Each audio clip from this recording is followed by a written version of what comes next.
Oh boy. Hello guys, thru speaking. Welcome to this 15th anniversary documentary for today, February 24th, 2022. And I'm taping this on a Saturday before this documentary is released. This is February 19th, 2022 as I'm speaking to this right now.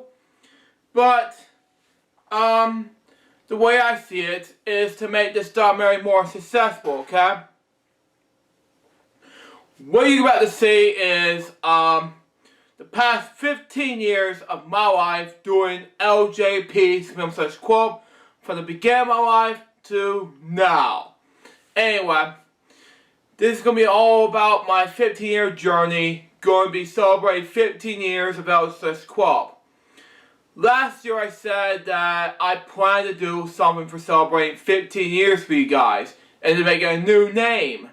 Well, today I officially want to announce that we got a new name. We told you about last year, and we officially call you it Life of LJPCBM. So today I'm just want to let you know that we did a lot of interviewing to do, and I'm only going to finish 3 more to finish up. If I don't do it all by, let's say, this release date, then this will happen. Because as I'm taping this right now, this is a documentary where we're going to be facing right now. So, sit back, relax, and enjoy this documentary, and this is going to be a beginning of my life. We'll see you in chapter 1 of my story, followed by all up to around 11 chapters in my entire 15-year history of LJPCBM. See you there. Be right there with you.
Now, before I begin my story, I just want to say thank you for the past 15 years of LJPCBM.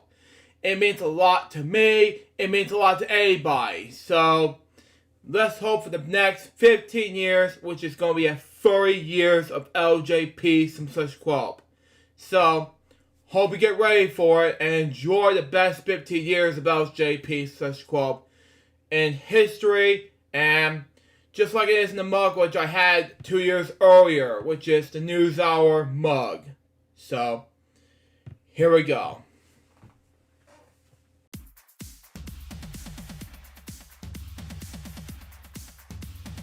Luke Joseph Jeffers was born on June 28, 1995, to Karen Craig and Chris Jeffers.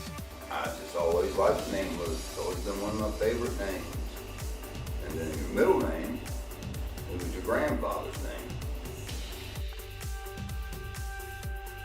Luke is in the Bible.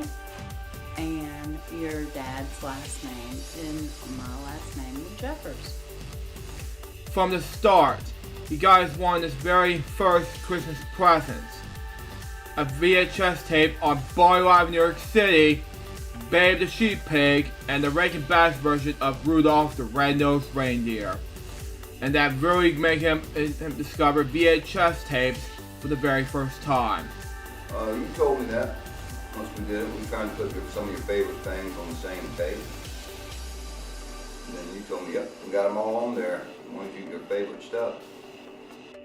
He then discovered he gotta have a peanut allergy, which caused him not to eat peanuts. Oh, that was scary.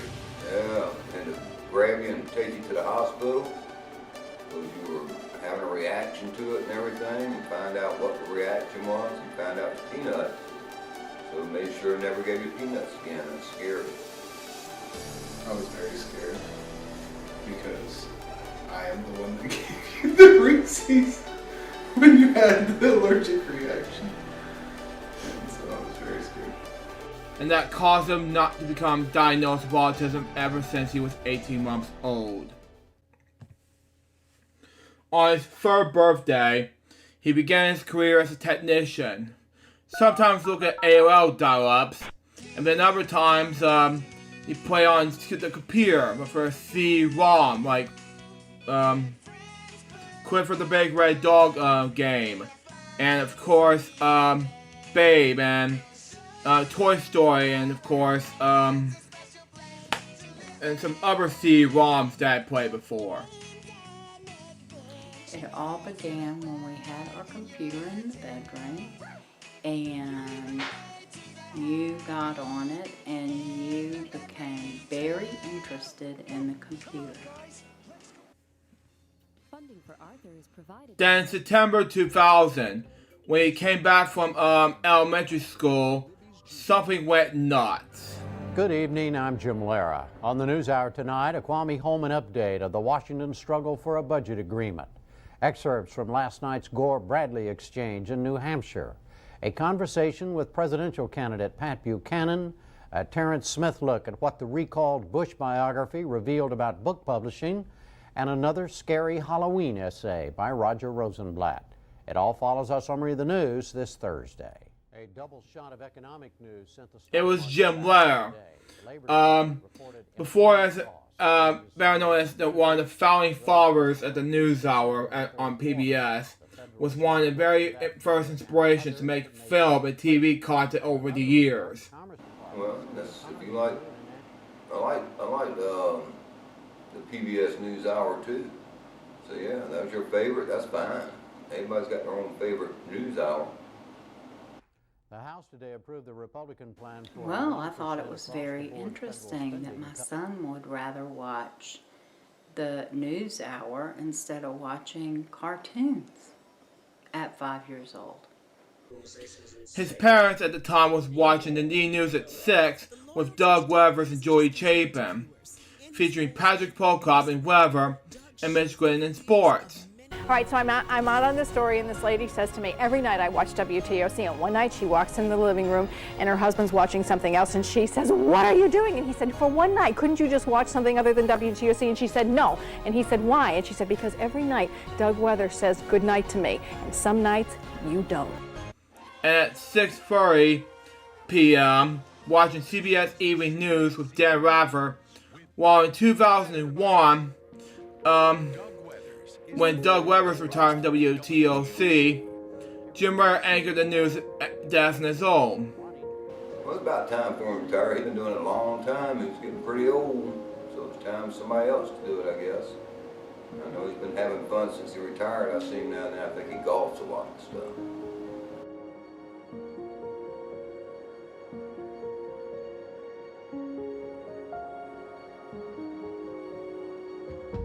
Well, I was sad that Doug Weathers retired because he was a great meteorologist, but everybody deserves to retire after years of hard work. Then in December 2003, his mother offered him to re-record TV for the very first time. I thought it was very, very neat when you recorded TV. And looking back, I think, gosh, I wished I hadn't shown him how to record TV. How it wasn't long to know how to press record TV. On Christmas Eve 2003, he recorded our box episode for Christmas and everything. He then asked, she, would you want to do this? Said yes and everything, blah blah. And then she said sure, but please don't press stop ever again. I thought that was very cool, so that you could watch something later if you did not watch it when it first happened.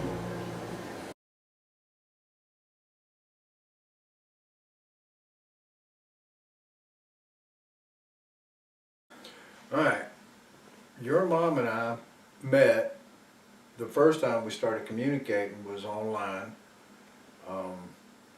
Then we decided that we would, after a couple of months of chatting back and forth, that we'd meet up, and we met up at, I want to say Alpino's. It's a restaurant right up there on Abercorn. I don't remember the name of it right now. She said that I would recognize her because she would be wearing her tiara, her little princess thing or crown. Well, she didn't wear that. And we met there and we had a couple of drinks while we had dinner, and that's where we met. And then I think the next day we came over here. Myself, Taylor, Trey, I think, and then we all went fishing. You, Morgan, Mom, me, and Taylor and Morgan were busy climbing trees, and I think even Ian, your cousin, showed up, and we all hung out at a pond right over there in Georgetown. That was the first meeting of me and her, and me and you and Morgan, and everybody met up. Then in 2004, when he got his first cable from Comcast, by the way, to record Stars, he first fell in love with Toon Disney instantly. How to pronounce this word? Sorry. And that's why he branched out of Nickelodeon and Cartoon Network, recording with the focus on Toon Disney, right at that very, very point. You know, I knew that you loved Toon Disney so much that on Fridays when they had the double feature movie show, I'd have to leave work, come home, start the recording, and go back to work so you would have it there when you got home from school. No problem with that. I love Disney. I've seen just about every Disney movie made up until that point. I love Disney, and the fact that you love Disney, hey, kind of figure like we connected on that one. I thought it was awesome. Found something that you like.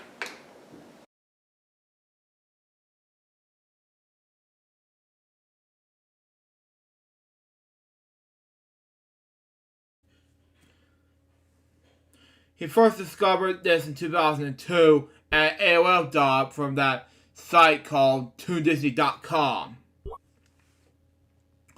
Also in 2004, on his 9th birthday, he invited the Mays family over to celebrate, and by then he discovered his first DVD player.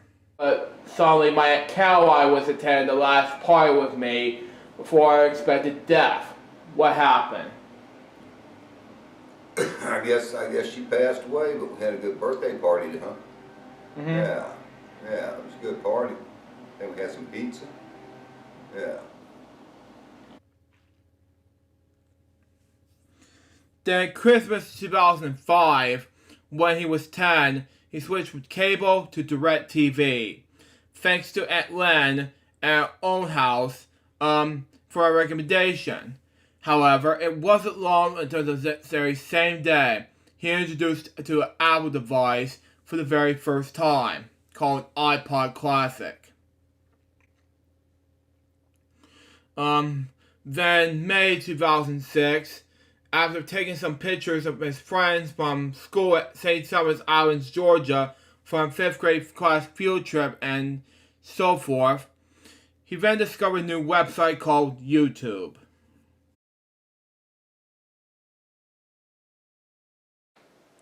I'm not quite sure what you first saw on YouTube, but you were at a very young age and you immediately loved it.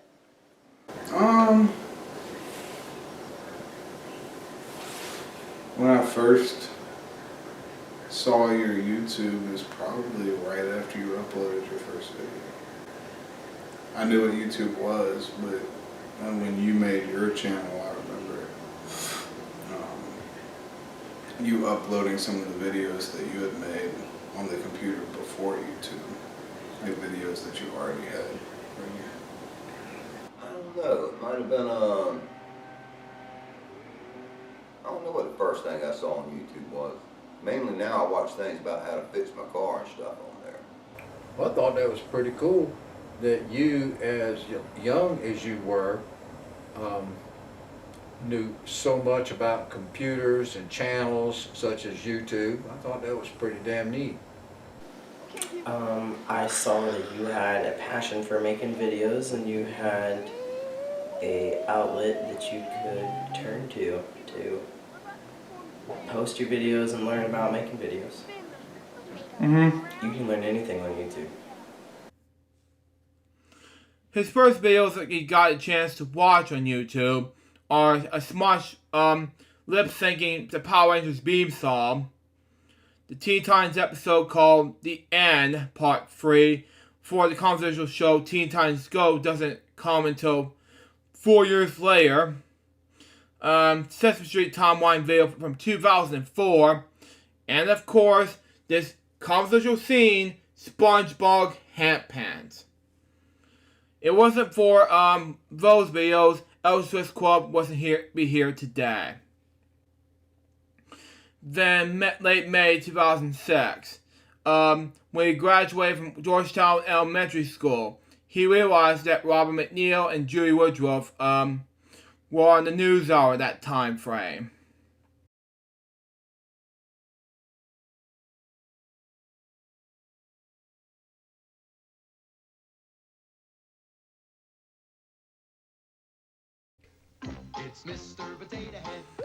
His filmmaking career began when he made a poster from Mr. Potato Head for a school project. And that guy inspired him an idea on how Life with More was created in the first place. Then on this 9th grade 11th birthday, sorry, I typed 9 instead of 11, okay, whatever.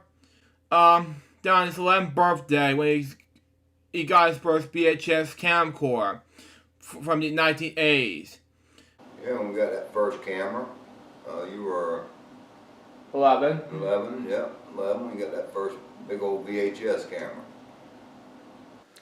Well, when you first started doing it, we did your storyboards and everything was made of paper, and then we put it in front of your camcorder for you to make videos. First time I remember you recording something was when I hurt myself on the swing outside and you recorded it and you were running and yelling outside to get help when I hurt my ankle on the tire swing. That was my first time. Like, that's my furthest back memory. I don't know what year that was, but it's a long time ago.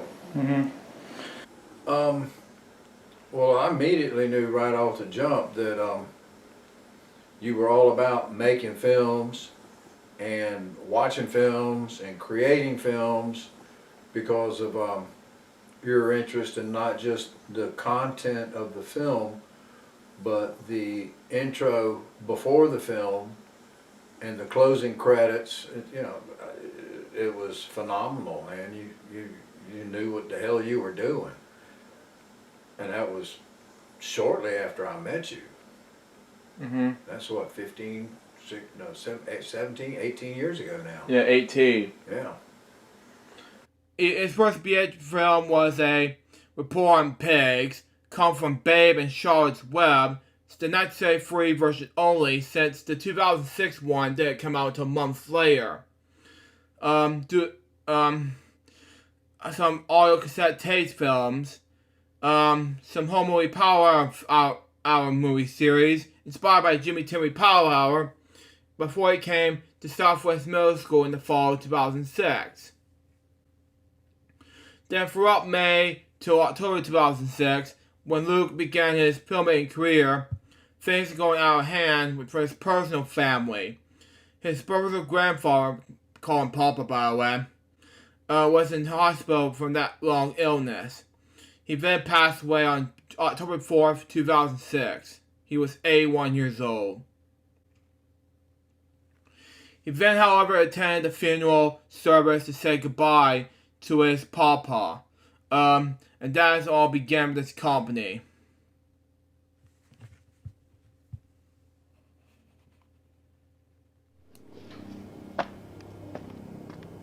Hey Luke! Wait Luke, stand over there so you can see us. On February 24th, 2007, Luke and his mom, Karen Craig Anderson, now Karen Craig Anderson that is, first formed a company called LJPCBM Kwelp, originally known as Luke Jarvis Pictures. I thought that it was, you put a lot of time in it and it looked really good. I just couldn't understand how you could do something like that. Mm-hmm. Yeah. I thought, wow, my son, he really is a visionary. I thought it was pretty cool that you put your old name on there, Kwelp. I like your intro with the water spilling and the whatnot that you do on it. I thought that was pretty damn cool. I just was amazed. And like, son, this is some good, this is cool. The first logo was drawn using construction paper, drawn by Karen herself. The first movies with the company, Life with Maureen Taylor, won 5 Academy Awards Best Movie. And basically about Taylor and Morgan got her in their backs from their own home's tree swing. I thought it was funny getting to look back and see how tiny me and Morgan were. And you could hear even your voice changing over time because you filmed us more than you filmed yourself at the time. I thought it was cool getting to see those little memories that you forget about. You had the big video camera, the one with the VHS tape that you close inside of it. You used to record me and Taylor outside playing, or in the garage playing, or in the house playing. We kind of knew that you were going to make the life of Luke more into it. Well, I don't think we had a name when you first started filming it, but the three of you were goofing off and you recorded Morgan and Taylor playing, and Taylor got hurt, and you developed it into a movie. From the start, he wanted to make some more newer, never before seen content that never made it to YouTube as of yet. But in this documentary you're seeing now, we discover tapes that are now going to be found. Unfortunately, no, because I have not seen, I found Dominic's first movie back in 2017 before it got shut down from VidMe, but some of them were lost. I had to find out where it is in the house somewhere, but we're going to find it eventually. That's just me. You showed us movies all the time. I mean, it was cool. You'd come on and pop a movie and she made, that's when you coming in here and actually showing us is how I found out about that. Mm-hmm. Well, as soon as you made that, you started carrying that big VHS recorder around with you, and you recorded everything you could see.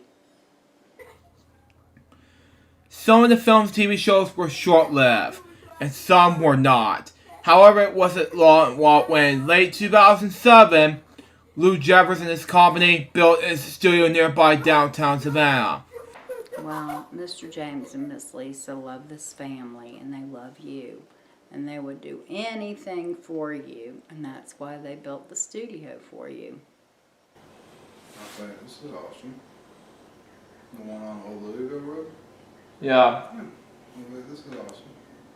Oh, you talking about where we filmed that dude, that old guy with the Toy Story voice? I thought that was really cool. I like that building. I wish that we would have gotten that guy's voice recorded because he sounded just like somebody that should have been on Toy Story. I thought it was a cool building. I can't believe that they did something like that. I didn't know that that was them doing that. That's awesome. But that right now was the first time I knew that she was doing that. I thought that you just found a place, but that's awesome. It was like an old, like abandoned looking building. It was like Savannah in a nutshell. I thought that was pretty cool, that James was able to get that put together. I thought that was really nice of him. Him and Miss Lisa, I thought that was really, really nice of them to let you use their space. I really did. How it wasn't long when in 2008 he first then moved on to edit content with his computer instead of a VHS camcorder. I thought, look at what my son has taught himself. That is amazing. The first time they told me that you took your computer apart and put it back together so that it could burn CDs, my mind was blown. Like, to figure out that you could do like edits and stuff like that, like you were ahead of the time. So I'm good with technology, and I didn't even know what was going on. So I thought that was really cool. That you could like take parts and add it and subtract it. It's awesome. I thought that was very cool. I thought it was very high level. I thought it was great. You were great at it. You could really do that. You do a great job with it. I was amazed at what a great job you do editing.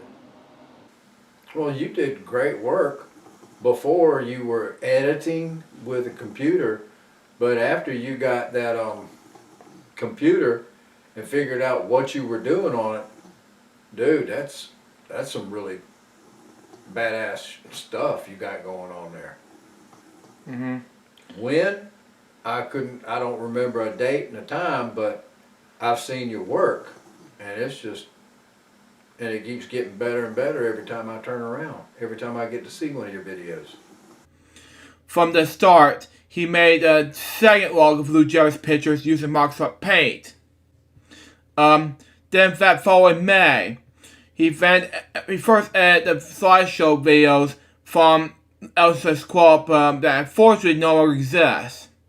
Then that following Wednesday, he had an idea to make movies at home.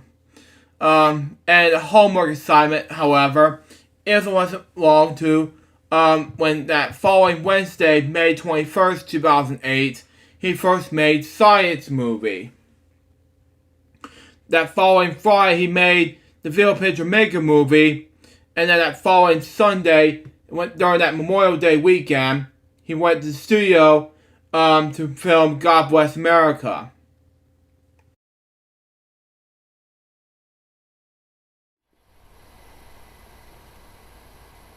So what do you think?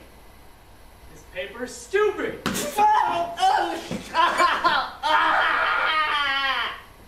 Why did you do that? On July 8th, 2007, he first created a YouTube channel under the name of LukeJ628.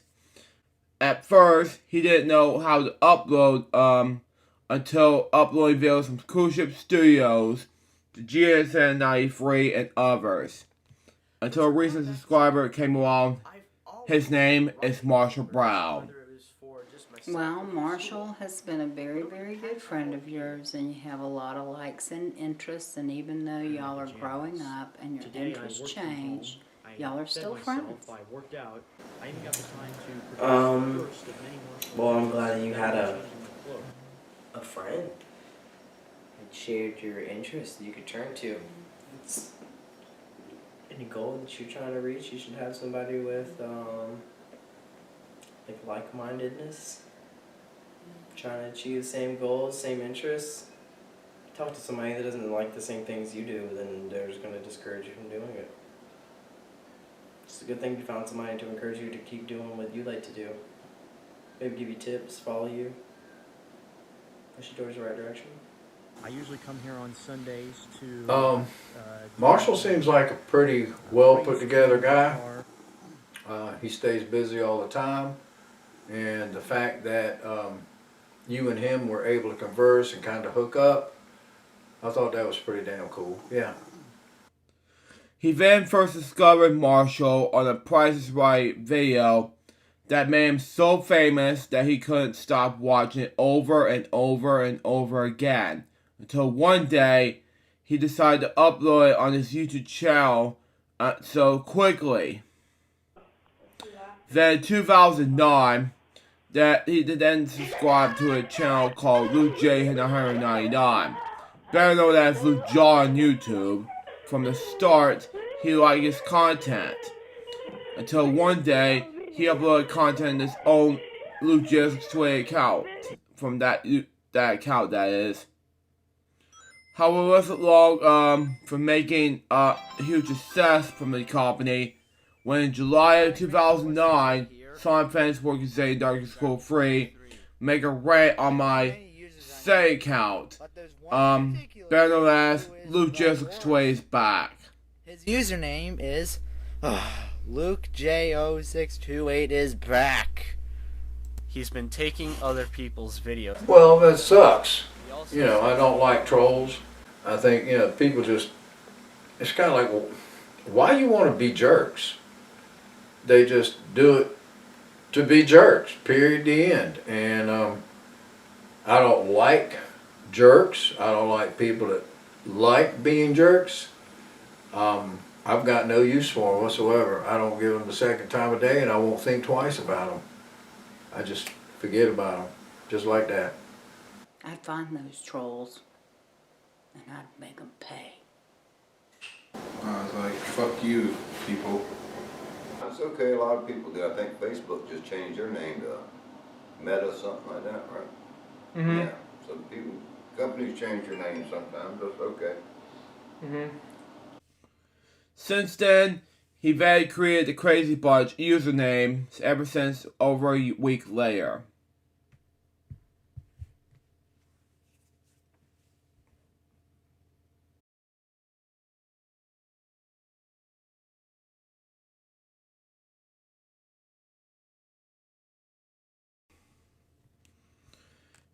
In 2009, he first created a username called the Crazy Bunch 1, where he filmed his stepdad catching some fish.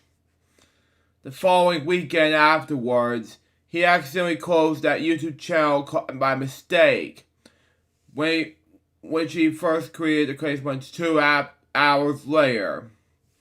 By then, he created some fan-made videos on what he liked to do the best, make films and TV shows.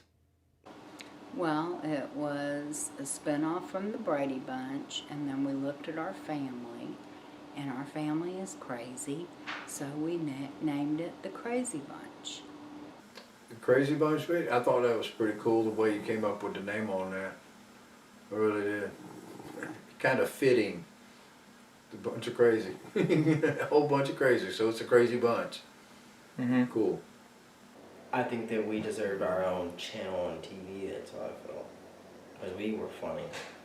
I mean, we were funny. Especially at the dinner table.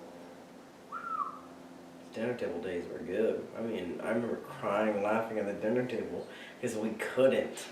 And that's when it's the best, that's when everything's funny. You say peanut butter and me and Morgan about cry laughing. Mm-hmm.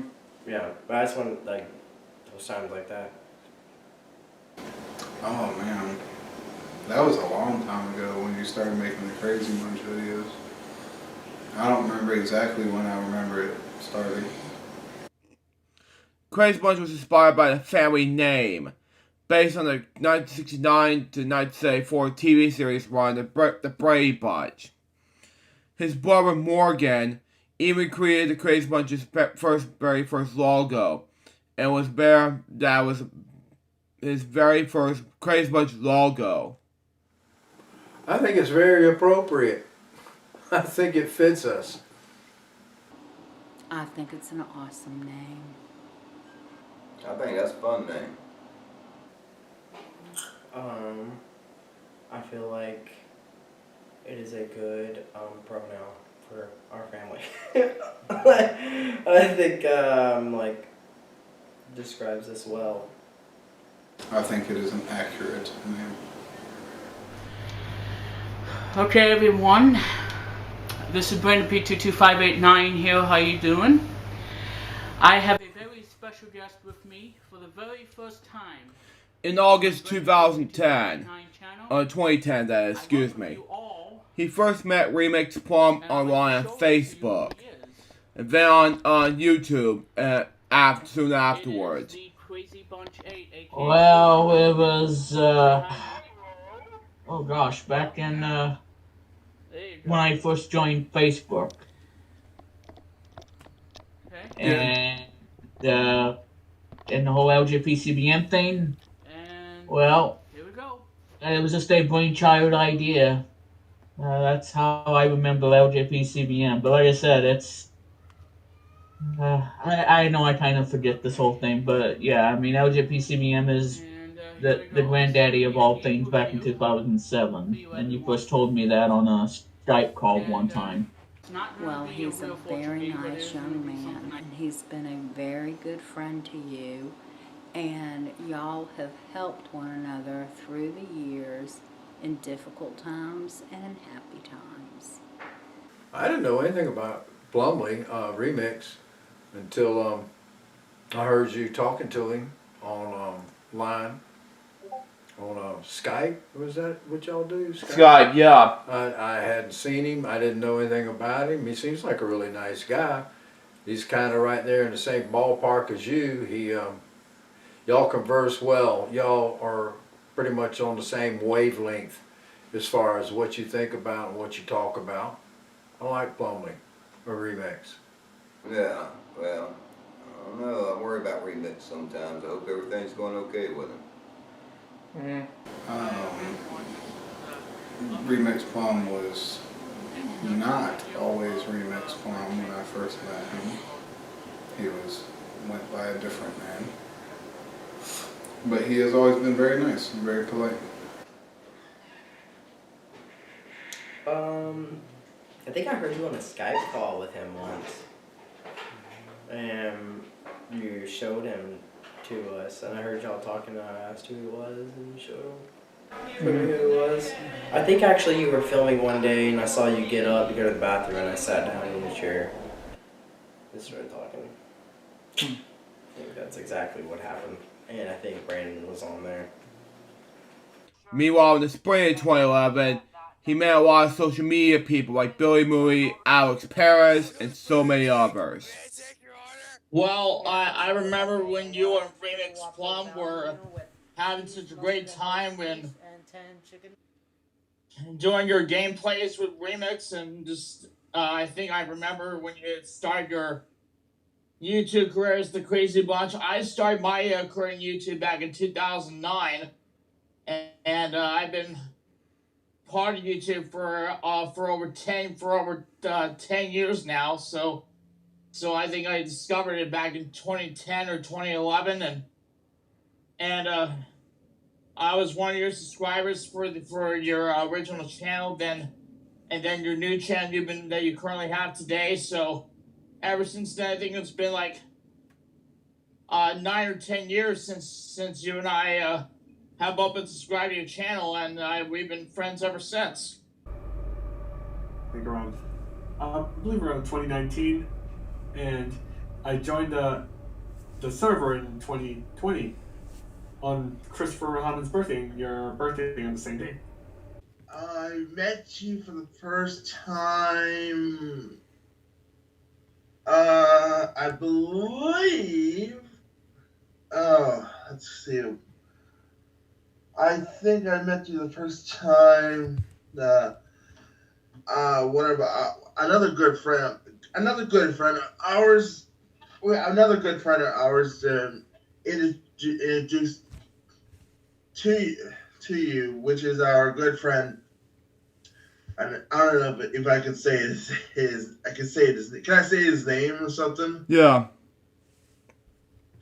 Our good friend Remix Plum. He introduced me to you, and that's when I first met.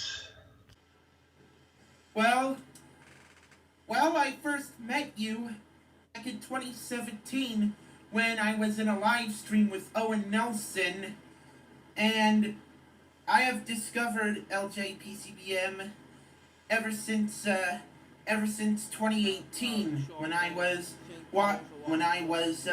watching the 200th episode of FWL. I believe it was because you stopped by one of my Twitch streams, and I believe it's also because of the SpongeBob content. And correct me if I'm wrong, you wanted to follow me on social media and then on my Twitch stream. And Yeah, I did. And when I discovered LJPCBM, your series, I believe that's when you promoted it to me. Mm-hmm. And I watched, and I do remember watching a premiere of one of your LJPCBM specials back in 2020 during the mandatory stay-at-home order. I don't know about your state, but nevertheless, it was in 2020, and yeah, that's when I first discovered your series, and when you followed me way back into 2018. I honestly don't remember 2018 that you followed me, but I believe you. I really do. It's just that was 3 years ago. I'm just impressed you remembered that. It's just. A lot of people, including yourself, have come by my stream, supported me very much, and I thank you for that. But when it comes to a lot of people, it gets hard and difficult to remember each individual event, you know?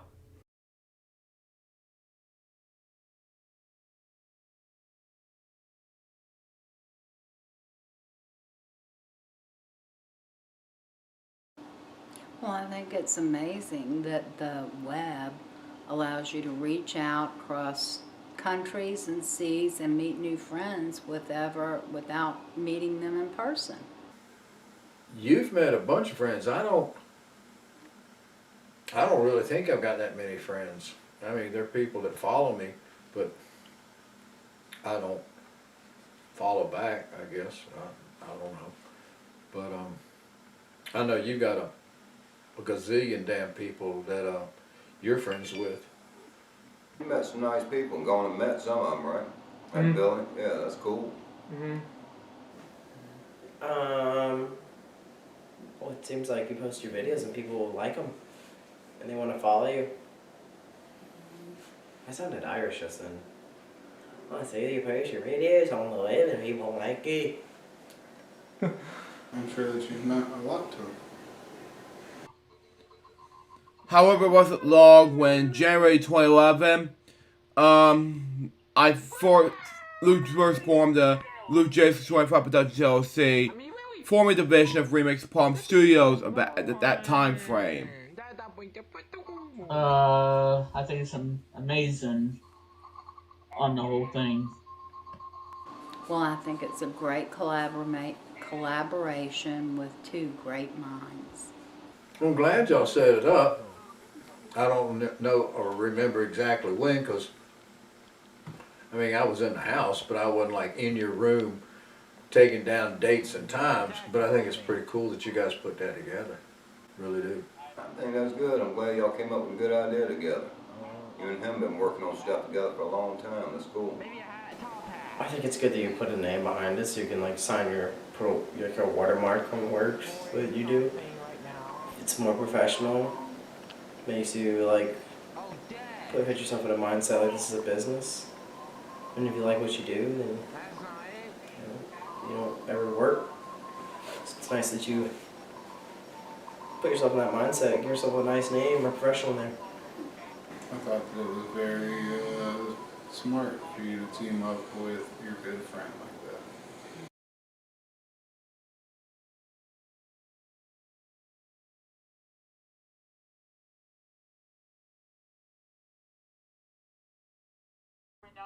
Well, Well, things didn't go very much as I used to, but when I started back on my channels that I have done like in 2014 or something like that, I think I started going back to my regular stuff, doing more, doing just like non-related, random videos and just doing more gameplays, during my Wednesday show, and which is retired now. So and me and Remix have been a part of our shows that you and I have been doing every Friday. And, hello, everybody.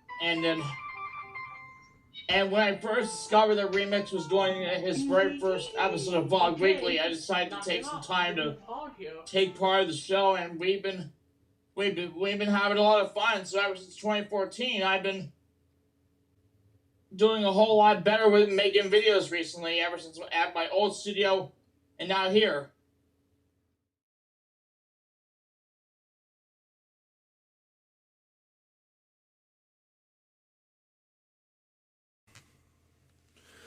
In the summer of 2011, Luke formed another company called Kwelp.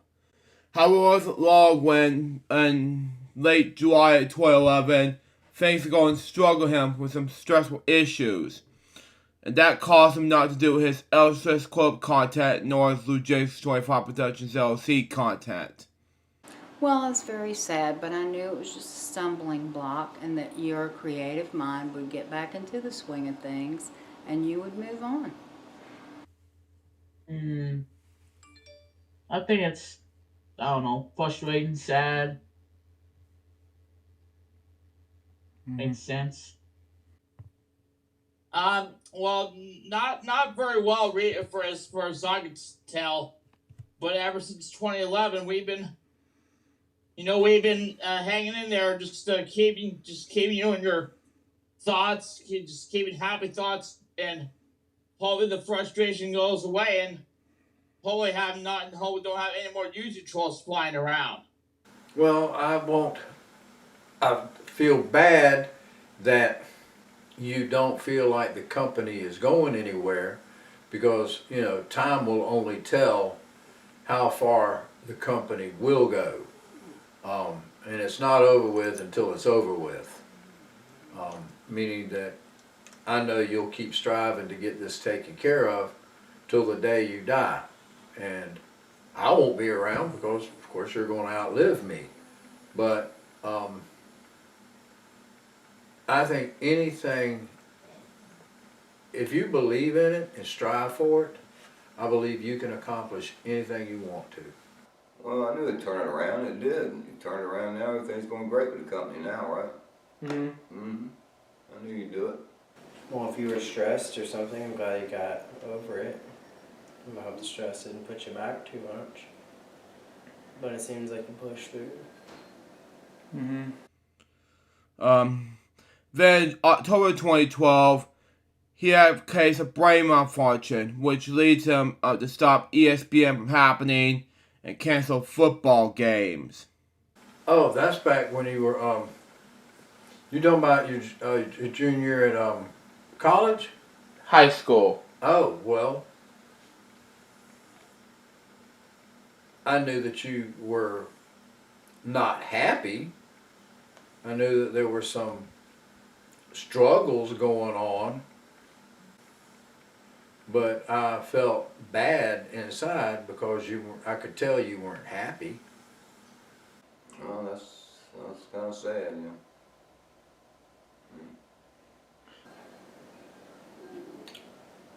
You just need some time to get your mind right. Well, I was very scared, and luckily I knew a lot of people in the medical community, and they led me to the right doctors to fix your brain. Well, I'm like, wow. I never knew that you would. Never knew this would happen. I kind of reacted very speechless, and when very speechless, if you ask me, because one thing's for sure, this reaction, I actually kind of didn't like what that person was saying that much, but I'm sure we got it out of the way very easily. Then December 2012, his friend's remix poem Billy Moody was planning on making a very, very fakest and stupidest farewell special for him on his Everywhere Else. How was it long when early January 2013, he came back from Oz? Well, that's when we went to a very special doctor, and Dr. Negrin fixed your brain malfunction. I think that's great. Getting better is always great. Well, I felt definitely a lot better because you were starting to be you. You were coming out of your shell, you were expressing yourself, you were communicating more. Because when you were all clammed up and you weren't talking, I had no idea what was going on, you know, or what I could do to help you. I didn't know. But when you started talking, when you came out of your shell and you started conversing after the brain malfunction, life has been a lot better. Happy? I mean, can't remember 2013. I mean, that's almost a decade ago. I don't really have that good of a memory. I was, what, 14? 14? Yeah, you were actually born 1996. You were 17 or something like that. I can't remember. Yeah, 17? almost. Yeah, close to be 16. Or 16? Yeah, I don't know, man. If you were in a bind, I'm always pushing for you to get out of it. So if you were in a bind and I knew about it, then I'm sure I was happy when you were out of it. Well, it was something you needed to recover from doing those years. Because it's not fun, but you know, I mean, we're recovering from that. I'm sure that was the experience that you've ever faced. Well, I think my reaction is that you got out of your pain really very well, which I'm proud of you for doing that. And ever since then we actually start our own Friday show, Fridays Logistics 295, and we've been doing this show for 8 years now, Luke. And what could possibly go wrong? I can't wait for season 9 to start. Then in the summer of 2013, he graduated from high school, signed by Robert McNeil and Jim Lehrer after the 40th anniversary of the Watergate hearings. He then discovered that that following July 2013, he went to Arlington, Virginia, Washington, D.C. for the first time ever. Well, luckily we had connections with the PBS NewsHour, and they knew how much that show meant to you, and Robin and Jim did too, so they sent you a wonderful signed autograph congratulating you for graduating from high school. Oh boy.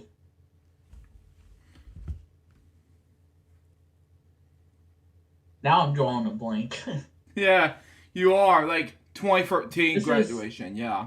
This is kind of like the whole thing on doing SATs.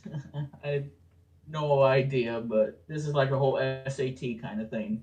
Yeah, you are. Yeah. But I'm pretty sure. Well, like I said, you're a big fan of NewsHour, so. Yeah, still. Yeah.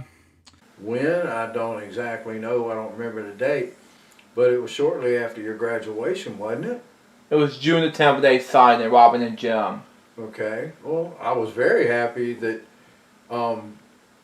your idols had recognized you and congratulated you. I thought that was very good, very gracious of them on their behalf, on your behalf that they were. I thought that was great that they congratulated. You got a lot of people congratulate when you graduate. That was a great day. Well, one first things for sure. I know your graduation was. I know your graduation was a incredible success. I graduated from high school in 2013, and believe me, I had a lot of thank yous from my friends, my family, my subscribers, even you, Luke. So I had a lot of thank yous for my graduation. I know you had a lot of thank yous yourself. That was awesome. You graduated. Oh yeah, it's great. It was awesomeness. I was very happy for you when you graduated. Then that following August 2013, he worked as a volunteer at FM Health System. Well, when you graduated from high school, Morgan and Taylor were still going to high school, and we were still going to work, me and Dad Butt. So I went to the CEO of our hospital, and I told her that you were very sad that we would all be gone, so she agreed to let you come and volunteer at the hospital with me. When you started working at Effingham, I was very happy for you. You'd be working at a good job and with Mom. Then on November 15, 2014, he lost the original LJPCBM Club's cast members. Granddaddy Bays has peacefully passed away at the age of 88. I had set out that morning because we had all visited him the night before at the nursing home, and we had made plans. That was a Friday. We had made plans to get pizza, beer, and lawn chairs and go back to his room at the nursing facility, set him up and watch the Georgia game that was going to be played that day. And I had left the house early to go to Goodwill in Richmond Hill when I got a phone call. I'm pretty sure it was from Helen, informing me that my dad had passed away at the nursing home. And I felt empty. All the thoughts and plans that I had for that day, gone. I had no idea what I did for the rest of the day. It just were gone. He was gone. I was sad. I was at work, which was probably a good thing because I was sidetracked. But Dad just sent me a text so nonchalantly, and I think that's what made it not as bad too. It's like, you know, I was just sitting there setting up tables at Bernie's, and then I got a text message from Dad that Granddad passed peacefully in his sleep. Give him a call when I get a chance. Like it was no big deal to him, but I think that's what made it easier. Well, we were all very, very sad, but Granddaddy Bays had a wonderful life, and we're all very blessed to have had him in our life for as long as we did. I was very sad when Granddaddy Bays passed away. How does Main Street look? Nearly 2 months later, he first aired part 1 of a Trip to Cross special, where he focused on his trip to Warwick Springs, Georgia. Get ready for college. Well, the college tour for you was, I think, was a massive success. I know you had a wonderful time in college, and believe me, it was you going to college. I think it was not easy as it seemed to be, but you got a whole lot through, and now you're back home. You have a job you're familiar with, and you have a family you take care of. And you have friends to be thankful for. Well, we were very excited for you to experience something new, go away to college just like so many other young people do. And we were very happy and hopeful that the college experience would be what you wanted. I thought that was nice. It was a nice place out there. I think you were doing great when you got out there, yeah. I was very happy that you were broadening your horizons and exploring the idea of going to school.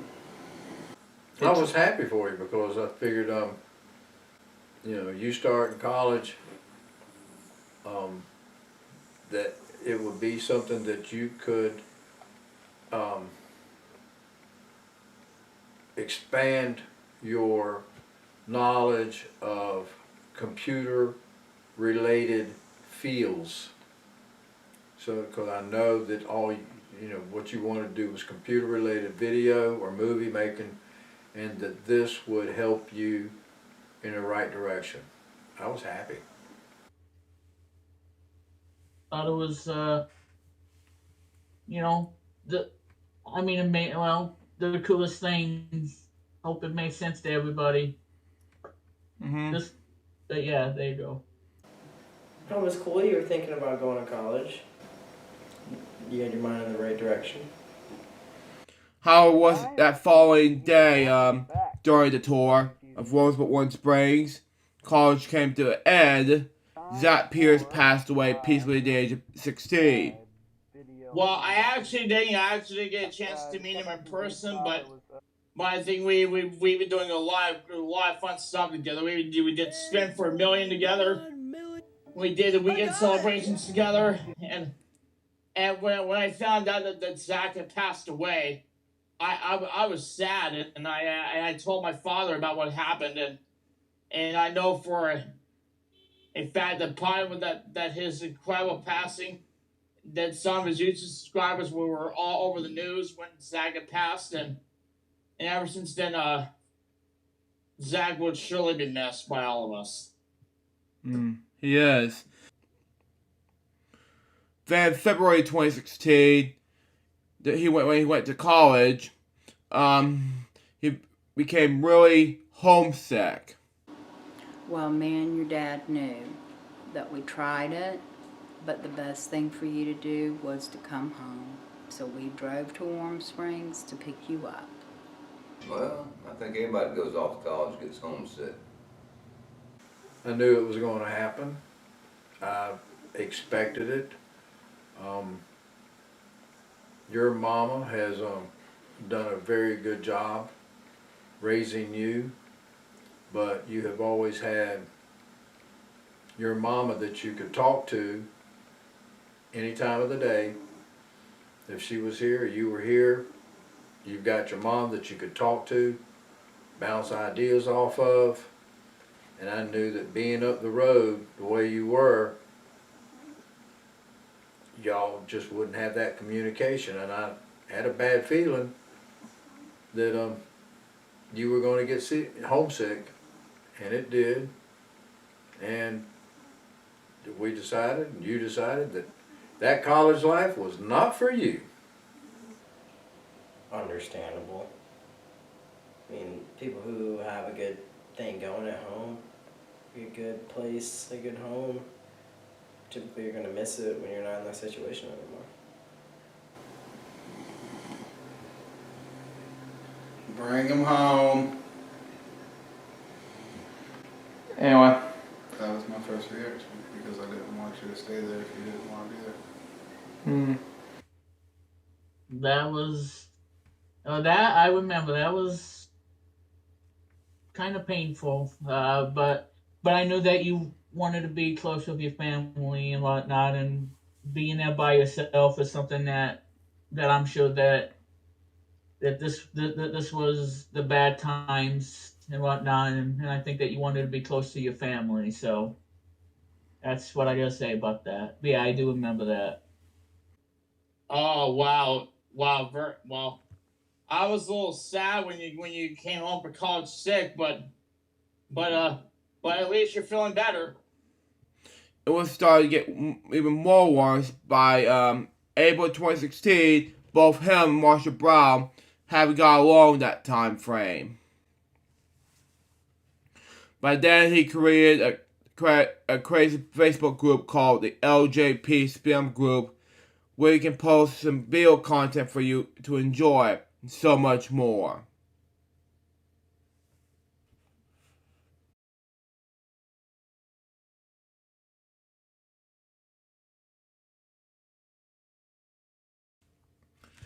In September 2016, he created a VidMe account.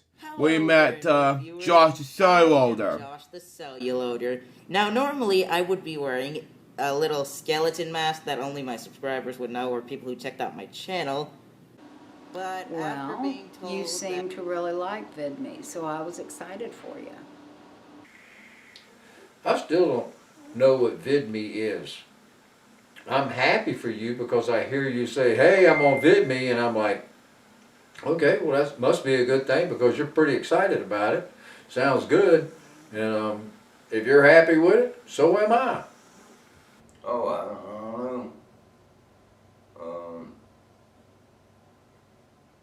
That was surprising. Yeah.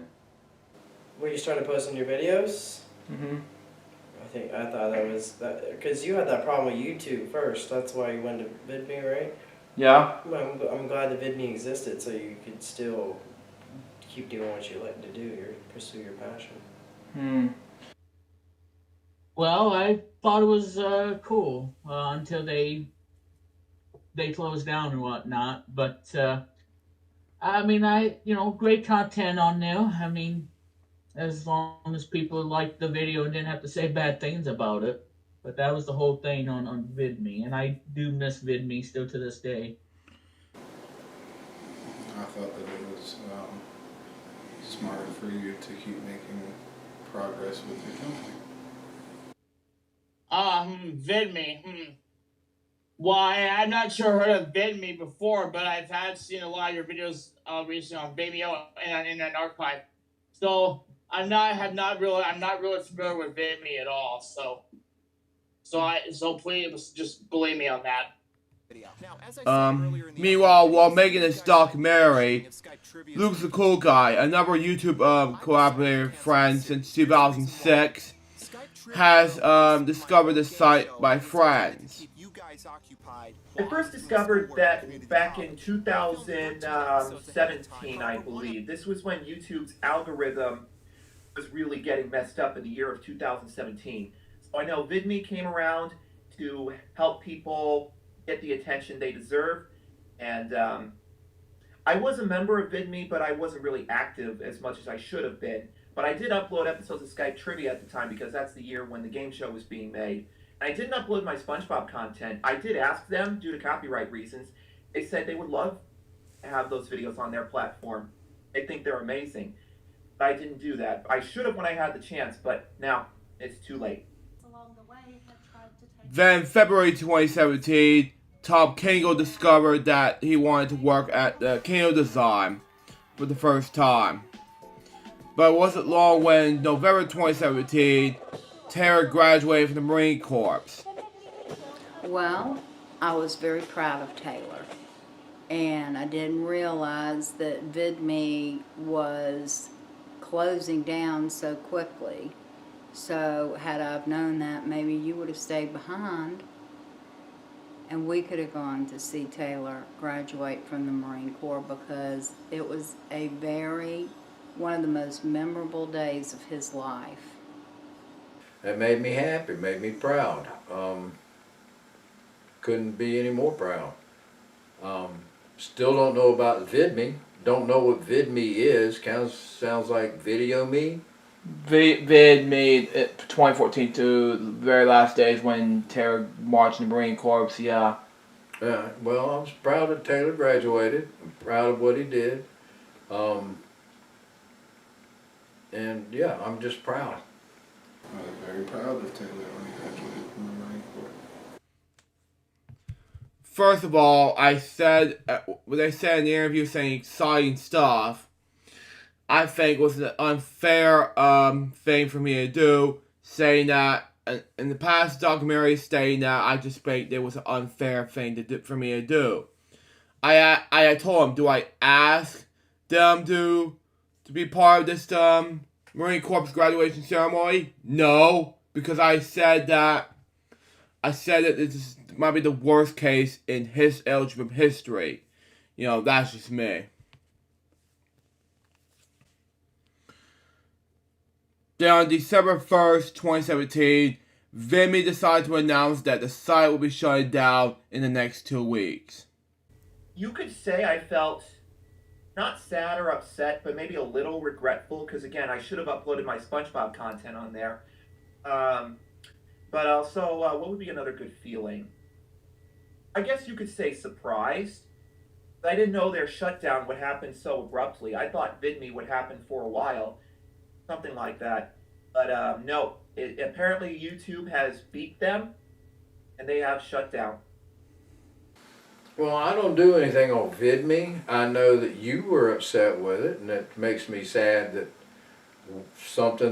that thing called VidMe is going away. You know, I'm not happy about that. But then again, like I said, I don't know that much about VidMe. I've never seen VidMe. I've never done anything with VidMe. But I know that it's upsetting you because it's going away. Well, I was very, very sad, and I did not realize the implications of VidMe shutting down, meaning you couldn't get a hold of some of your videos, and for that I'm very sorry. Well, I said, they kind of, I guess, it happens. And most people, you know, you can work through it and get over it. Yeah, they did all right with it, right? Mm-hmm. Yeah, so that's okay. Mm-hmm. Well, it was the same thing that happened at where I'm at. You know, we had this whole thing too. You know, and then we came back and we came back swinging and now we're here today with amazing success. And I think this one it took a while, but it slowly recovered. And for that, you know, for people to enjoy the content. Very first reactions, shocked and in disbelief. Mm-hmm.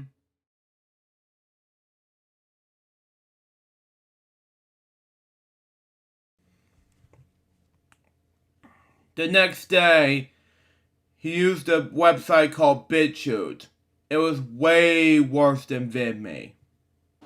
I know nothing about BitChute. That one, I don't remember much, but I think it's cool.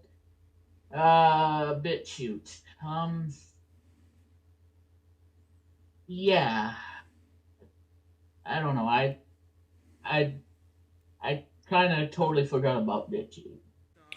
How was it long when January 2018, during a snow day controversial, his hard drive stopped working. Started to get this fixed from Wisconsin. Then again, it will take forever to fix this. Then they just decided to send him this back. Well, I can't be mad at anybody because he's not working for me.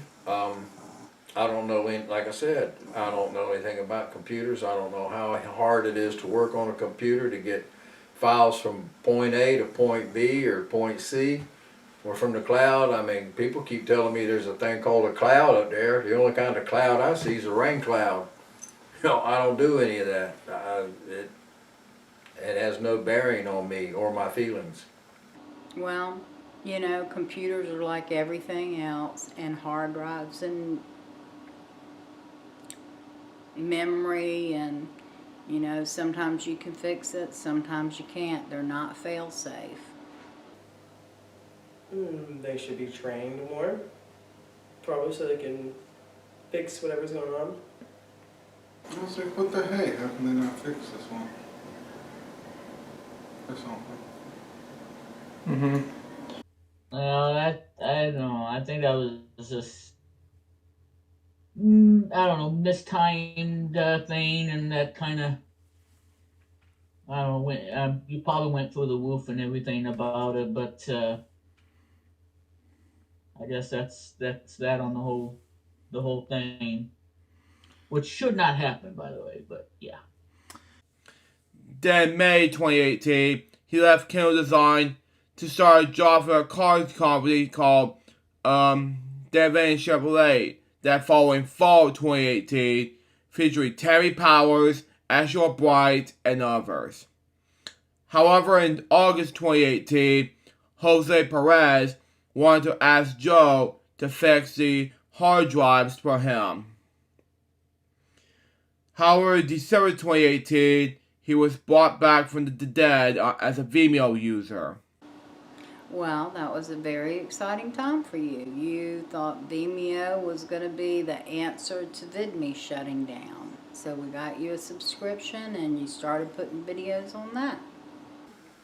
Well, I know that you're excited about it, and if you're excited about it, I'm happy for you. You got on there and have done good things with it. I'm happy you did, so I'm happy that you're happy that you got it in there, right? Mm-hmm. Okay. I thought that was neat, yeah. When did you first get on Vimeo? That hadn't been that long. 2013 or 2014, yeah. That hadn't been that long, yeah. I mean, the more platforms, the better, right? Mm-hmm. Yeah, so it's good. The more platforms you can get out there and put your stuff out, the more out there you are, you're getting your name out.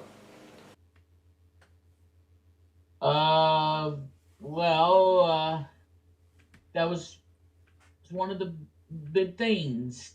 You know, being a content creator on Vimeo, and you know, taking your creative ideas and bring it over to that platform, you know, and give everybody, you know, content they want to enjoy out of you. And I thought it was a really cool idea for being on Vimeo. Well, Vimeo. Well, I was actually familiar with Vimeo, but the thing you were talking about, didn't get a chance to see that, but I haven't seen a lot of your other videos on Vimeo too. Like some of your episodes of FWL in the past, and your Blues Clues jokes, your B Company Couch jokes, and everything. But the videos that you were talking about, I had not get a chance to see them yet, but I will eventually.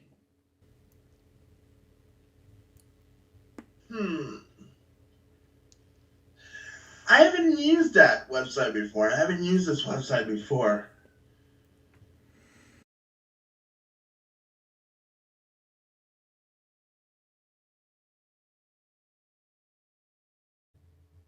Well, that kind of depends. Archive is great for archiving things, and VidMe, I think it was the coolest thing for sharing videos until they closed down. But yeah, I mean, archive, you know, for archiving stuff. I mean, it's cool. Probably Internet Archive. If I would use that website, I would definitely use the archive. I think that Vimeo has served its purpose and Internet Archive is the way to go, and to take all of your old videos and put them on SSD drives so you have them forever. Legacy. Right? Archive. Either one of those two sites. Either one of them? Okay. It's a trick question. It's both of them. Okay.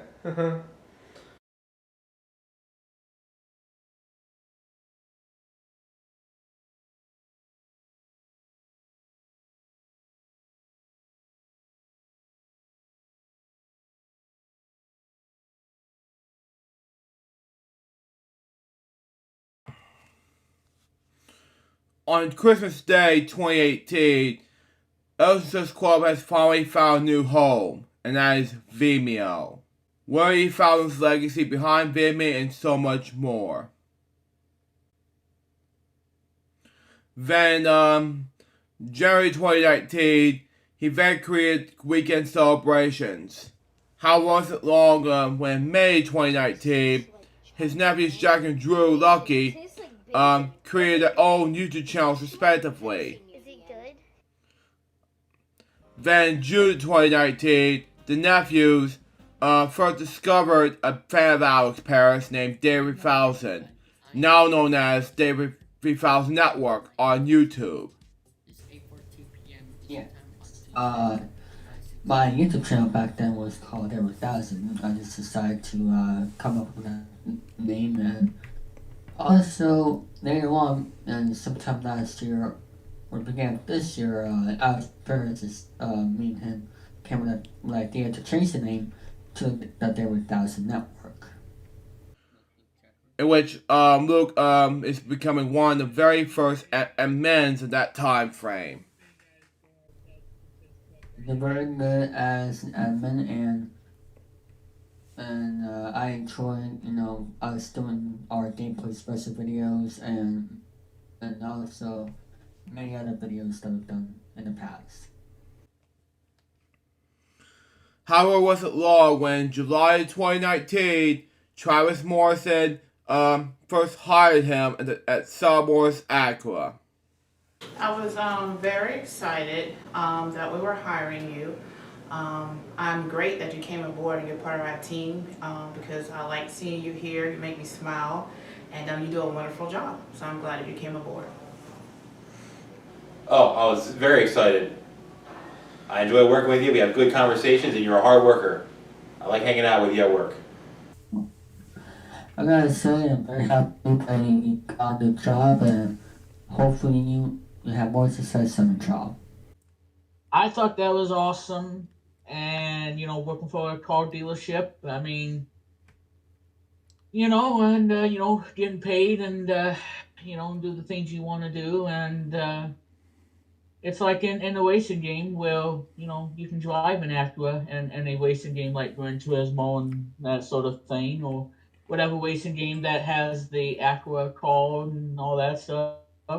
Make them dealership proud. Where you work for. So yeah, it's a huge milestone in your lifetime working at Acura. Oh wow, I was really happy when you got the job, Luke. And I know that's very important to you. Well, let me tell you something. I think you did an excellent job being hired from that I can't remember what it's called, but I think you did an excellent job.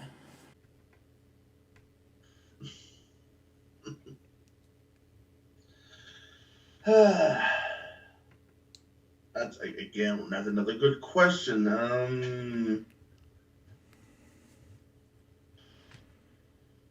To be honest, the experience is pretty good. Well, I was very, very excited because Southern Motors Acura is very family oriented, and they believe in giving folks of all different abilities an opportunity to work in a professional role. Oh, very happy. It teaches you time frames. It teaches you, or gets you, it gets you used to getting up and getting in the right place at the right time and looking good while you're doing it.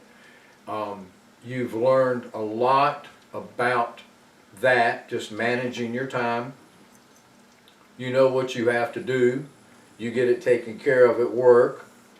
The once or twice that I've spoken with your boss, he's always been happy about your work and you being punctual, being there on time. I'm very happy. Oh, I thought that was great. Yeah, been doing great there. Proud of you. Then I'm glad to meet your new boss today. I like him. He's nice. Mm-hmm. Everybody's got nothing but good to say about you and your work. You're doing a great job. I knew you would. I think that's awesome. I mean, get you some job experience and stuff like that. I think that's fantastic. And they seem like they're really nice people too. I was very happy for you to work at Southern Motors Acura because it took us a while to find you another job. And when you found a job, I was very happy for you. Then December 2019, he created Elgin 2020. Excuse me, misspoke. Anyway, Elgin 2020 However, 23 days after it hits New Year's Day, tragedy began to stalk Eldridge Kwelp.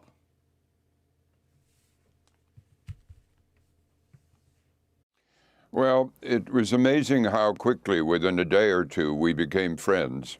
Then we discovered we each had a tiny daughter in the same kindergarten in Bethesda, and that friendship grew so intimately and quickly that it was rather astonishing. It grew to the point where within a year or so, we put it in our wills that if anything happened to either of us, the other would look after the little children.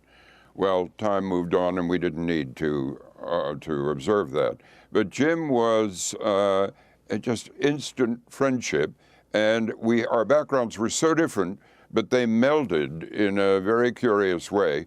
And I remember very well in his beaten up old Volkswagen driving back from the Watergate hearings every night, and each of us turning to the other and saying, "Can you believe we're getting paid to do this?"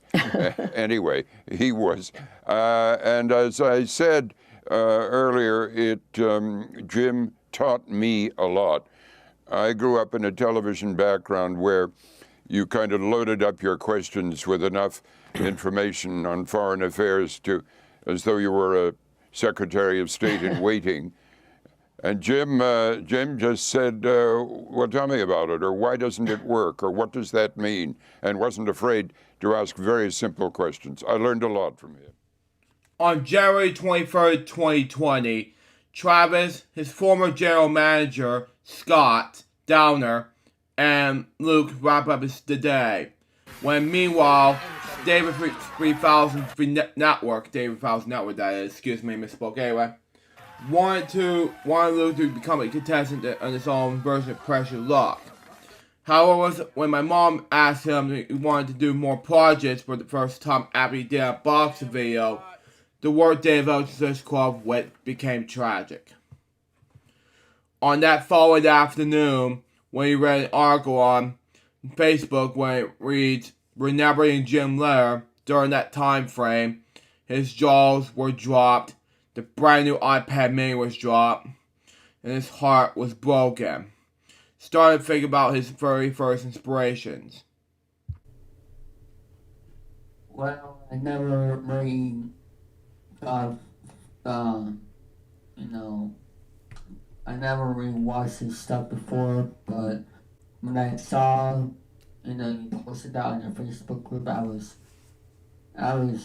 unfortunate to hear, because back then we were losing a lot of people, and just to see him pass away, it was unfortunate, and I know he was in for inspirations, and just very sorry to hear that happen.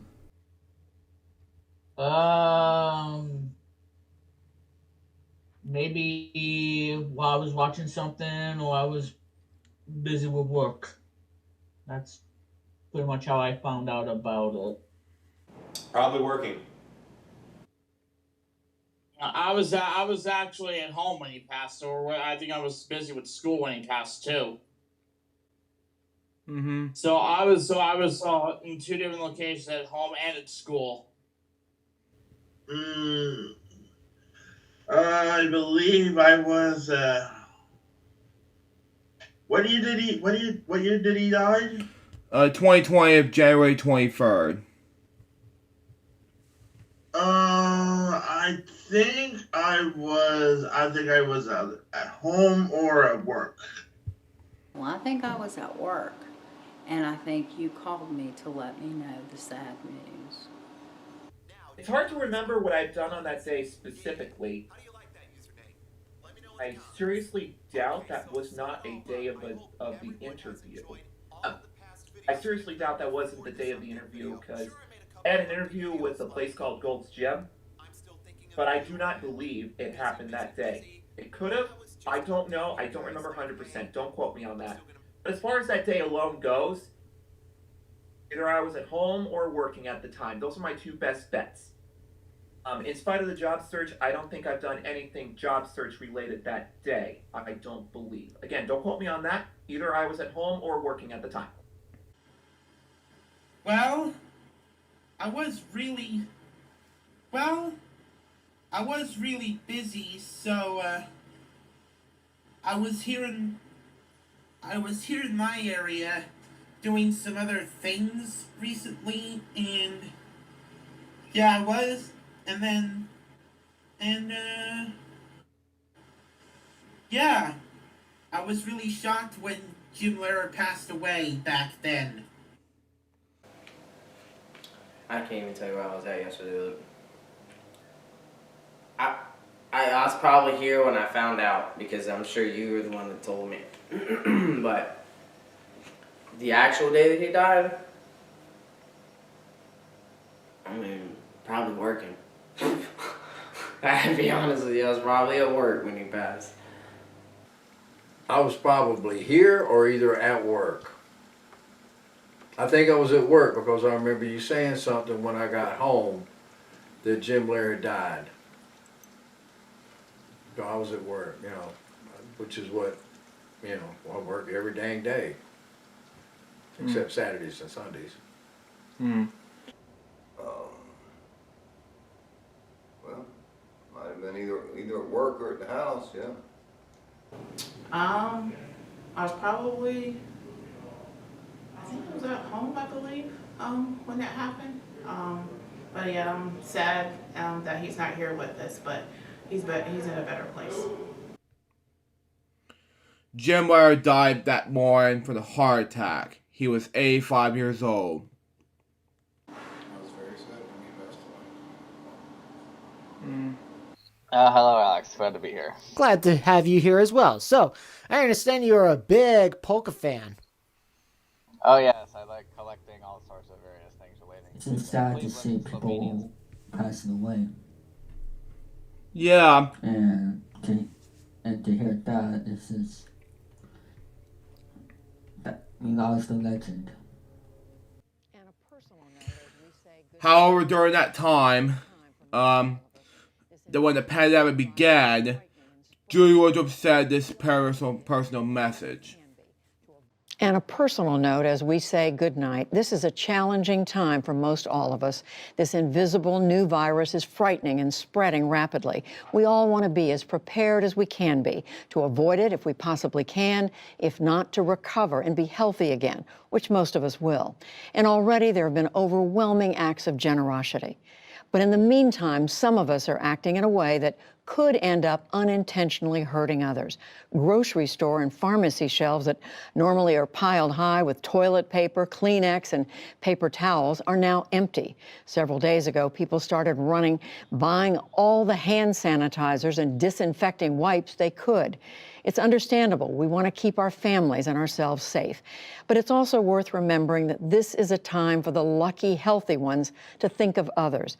Maybe there's an elderly couple who didn't get to the store as early as they wanted. Perhaps someone with a disability or a weakened immune system couldn't get there at all. This is a moment for Americans to show our best qualities. We're going to work our way through this. Let's keep others who may not be as strong and resilient as we are in mind, too. And that's a News Hour for tonight. I'm Judy Woodruff. Please stay safe this weekend. Thank you and good night. Yep, I just don't know what to do.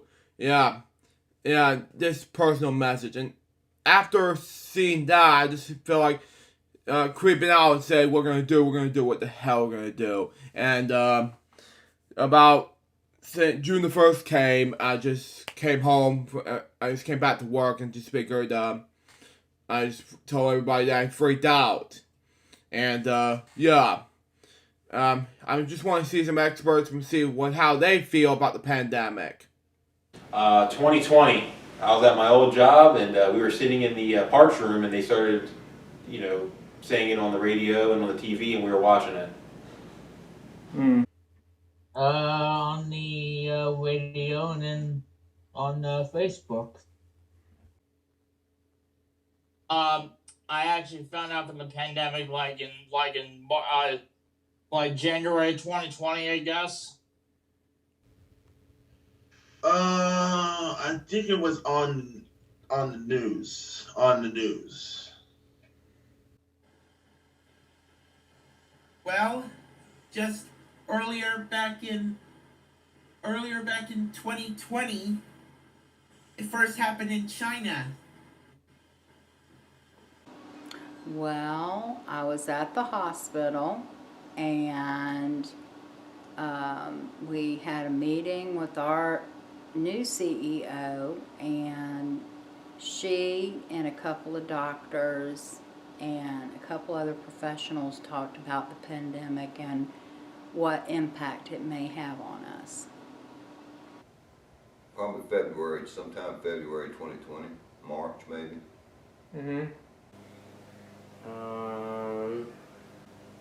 The Joe Rogan podcast was probably the first time I heard about it. The ongoing pandemic, when I first heard of it until it spread it out in March last year. Well, you know, it's basically mostly for my family, you know, like, and also, of course, hearing about on the news about the virus. When my parents told me they're not going to school because of the virus, I was just like, I was disappointed, and then later on, you know, I think it was there in the spring, when we found out that I'm not going back to school for the rest of the year. I was disappointed because just being in a lockdown is just where it can hit you when, you know, I tried to take that as an advantage last year, but things didn't go as planned, and just, I wasn't myself back then, so just to hear about the pandemic, it's just, like, it was good for me to hear, and with the lockdown stuff, so, and going through virtual school was really difficult, doing it remote, and it was very difficult for me. Not just because it was inside, I mean, there's a plus side of it, the weather, but that's the only plus.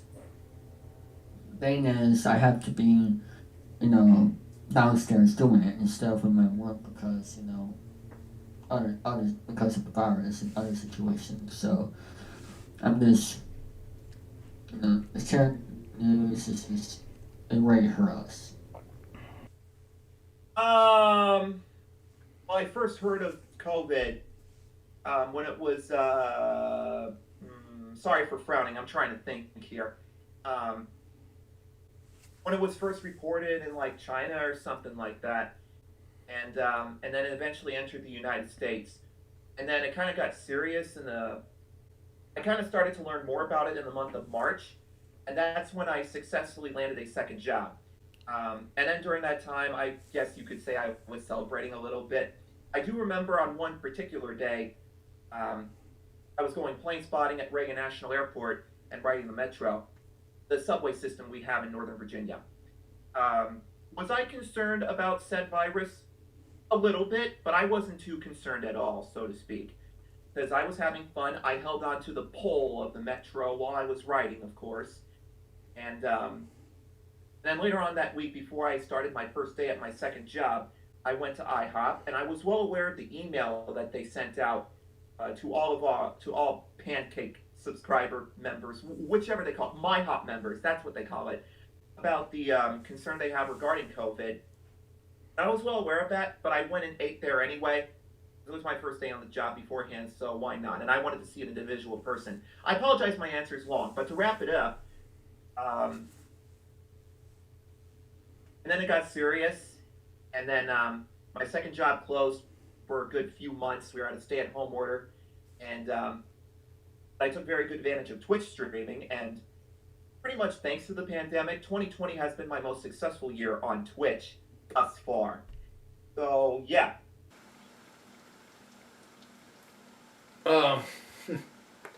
You know, when exactly the day, I couldn't tell you. It was in 2019, because it's called COVID-19. I remember a lot of stuff going on and a lot of finger pointing, and people say, you did this, no, you did this. And that's a whole big can of worms, political worms, that I could talk about, and it would get my blood pressure up. But we're not going to talk about that. We're just going to say, you know, the rest of the world found out, you know, a news broadcast. And I think that actually before they said it was out there, I had a touch of it. I remember getting really sick, and for about 4 days, I had no idea what I did. I don't even remember them. I spent right there in that bed trying to get well. Didn't know it was COVID, didn't know anything about COVID till about probably a month after it. But I don't get sick. But I did that week. I got sick as a dog. I was actually at work when all of it happened. Well, when they started wanting to send everybody, I guess, home, I was actually at work when I found out about it. But I can't wait till, you know, all of this is over with and everybody can stop wearing masks and being healthy and everybody can get out and being themselves again. By that time, he became lost again. Started to feel like losing the ability to travel that year. Never got a chance to see Jim Ware again, etc., etc. We're all lost, you know. We don't know what to do. What, you know, the businesses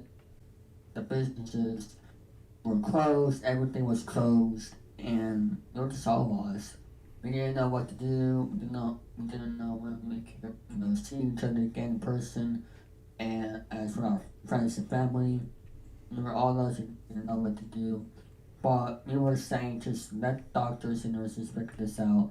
Same with the presidents, and just wait to see how things go, and just be patient and try to do our best to do the things that we like to do. It was hard on him, and this whole pandemic thing has gotten out of control. But yeah, it's just still never ends with this whole pandemic crap. But that's pretty much that.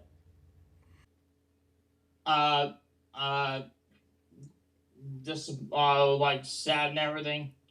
But I wanted to say that with we had a great time in Gainesville for the Orange and Blue game, Luke. And I'm really happy that you decided to come back and take me and be a part of another spring football game. And I can't wait to do it all over again. Can I be the honest? Mm-hmm. I think you survived. I think you survived the pandemic so far. Well, I felt worried for you.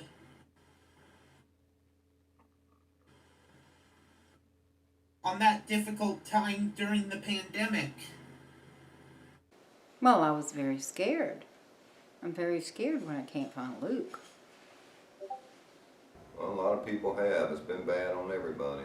But I think finally we're kind of getting to the end of it, looks like. That'd be great. Reasonably so. It's a global pandemic. I think everyone was lost. I felt very sad for you and everybody that had to deal with the consequences of the pandemic. How did I feel? A little bit sometimes concerned about what will happen soon. And yeah, prevented me, and when the pandemic hit, I couldn't even go anywhere on my own. Nobody knew what we were going to do. We were going to try to survive it the best way we can. We did all their little wear a mask, don't get close to anybody, and then they come to find out that a mask doesn't stop it, but you still got to wear one. The best thing to do is stay 6 feet apart. You know, get plenty of rest, take vitamins, and don't get in anybody's face. Keep washing your hands. That's all that, you know, we could do. social distancing, which pretty much has shut down the economy because you can't get close to anybody. You can't go to work because then you're close to somebody.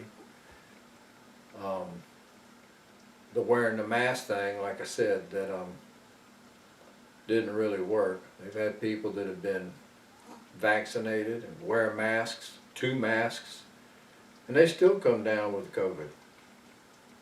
So it's kind of a thing that's we're all end up gonna have to building our own immunities to in our bodies to actually get over this, because people are still getting sick that have had both shots and a booster shot and a 4th shot. You know, they're still getting sick. You know, it happens. It's going to happen. Some people's systems aren't as strong as everybody else's, and they're weeding out the weak, I guess. It just happens. And I'm hoping that shortly things will get back to a new normal. I mean, we'll be more conscientious of not getting in everybody's space, but it'll come to an end. And then we'll wrap up. Meanwhile, there was 2 positives while the pandemic happened in 2000. One of them is that Luke and his family had traveled to Florida in 3 different cities. 2 of them in June 2020, and 1 more in October 2020. Now, I said that in the documentary writing script, I said the 3 different cities in Florida. There is 1 more that I went to, and that is South Carolina. There's something I did before when the pandemic happened. And that is something I did in 2020. So, there you go. However, in April 2020, he came back to do YouTube work after a long hiatus. Starting with LJP, some reacts, and so forth. That is a very good question, because I remember you putting your said episodes on Vimeo and another place called Internet Archive, correct? Correct. Wow. Okay. And I had encouraged you to upload content to your channel because you had well over 1,000 subscribers. YouTube is very well the best place to put out videos, in my opinion. I would say that I felt good and satisfied that you followed through with my suggestion. Because once again, YouTube's a great source to put out videos, get your content out there, and hopefully one day you'll make some money, because I know you're working towards monetization privileges, correct? Correct. You already met 1 minimum, 1,000 subscribers. You just got to meet the 2nd minimum, 4,000 viewing hours grand total on your videos overall before you can apply for monetization. There's no guarantees you'll get it, but stay positive, it could go through.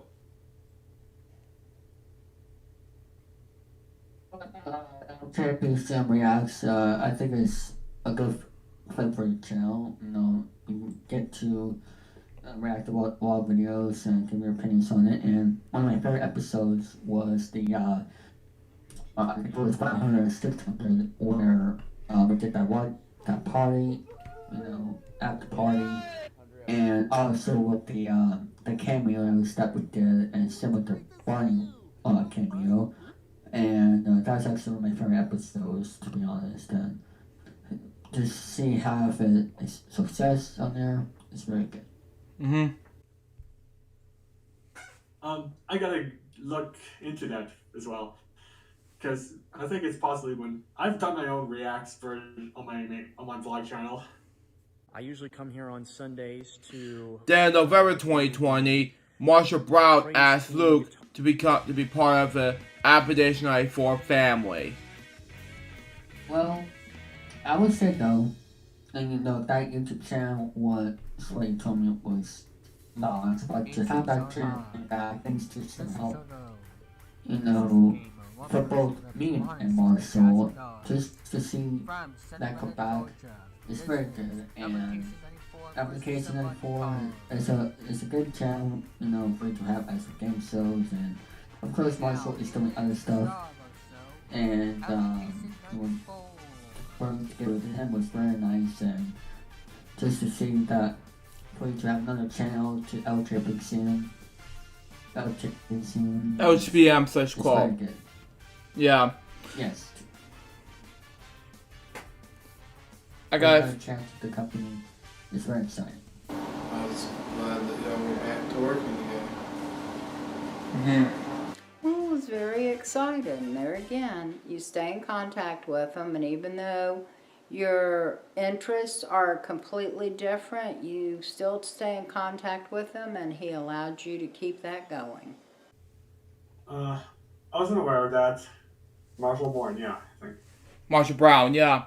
Marshall Brown, yeah. I didn't know him yet.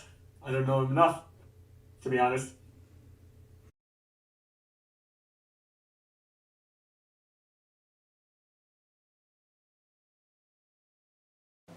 How did I find out? Mm-hmm. Well, I asked her to be my girlfriend.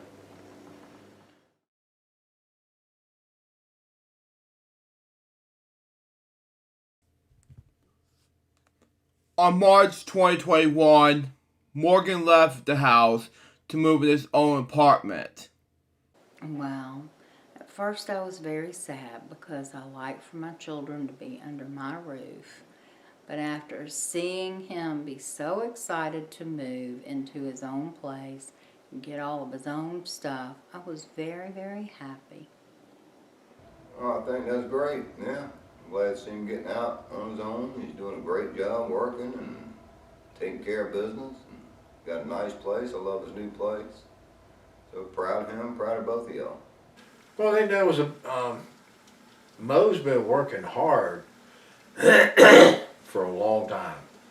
I mean, way before he moved out, and I knew it was coming because that's what you do. You take on responsibility. You having a job, self-motivating yourself to get up in the morning no matter how bad you feel or how much work you did the day before or how late you stayed up to get that work done, because Mo was working till like 11, 12 o'clock, 1 o'clock, and then turning right around and getting up at 5 o'clock and going back to work. That's serious dedication, and I knew it was coming because, like I said, that's what Mo was striving for, to have his own place. And I was happy for him, and he had a really nice looking apartment. I really liked it. He has moved since then into another nice apartment that's a little smaller, but that where he's staying now I like better for the simple fact that he doesn't have as many neighbors, and his neighbors are not noisy, and they're not you don't have to worry about the police showing up to tell the neighbors to calm down. He's in a nice place now. I'm happy for him. I mean, I think that's great. I mean, he needs his own little place, do what he wants to do, hang out. I think that's fantastic. I was happy that I was moving to a new apartment. However, it wasn't long when in April 2021, Luke Van donated to Lucas the Cool Guy for the first time in history. First of all, thank you for being a Patreon, a valued Patreon. And second, so I knew in advance you were looking at upgrading your package, subscription benefits package from $11 to $30. I was aware you were planning about that, and then while I was taking my break from work, I did receive an email from Patreon saying that you upgraded to a $30 package. On one hand, it was exciting because it's extra money for me, but on the other hand, I know I have a lot of work to do because I want to give you your money's worth. You, the Patreon, your money's worth. Then in September 2021, Travis Morrison left Salmore Zacla to focus on his own personal company, Travis Clean Pool Service. He was then replaced by Woody Reed, a former Honda dealership manager at his own native personal home. I was really excited. I love Acuras and I love Hondas, so I figured this would be the best time to expand my universe into the Acura world. Throughout 2021, we wanted to make this documentary you're going to see right now. but it's finally happened. However, over the years, some of Luke's people have been made their own favorite videos of their own time frame. I would say the life of Luke, Morgan, and Taylor.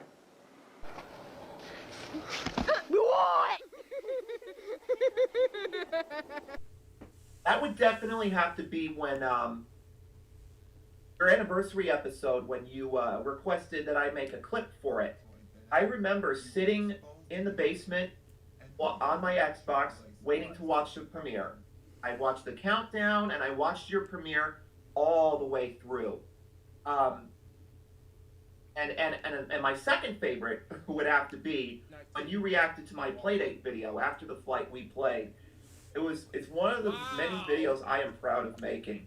And my cousin Danielle, their mother, she loved the video. I tell you what, oh my gosh. And I'm glad that you reacted to it, and I thank you for following her on Instagram.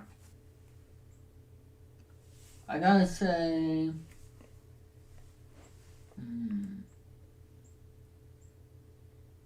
I gotta say, your behind the scenes stuff, you know, you can vote on those, both and also your vlogs, you know, posting your vlogs and behind the scenes stuff are my favorites.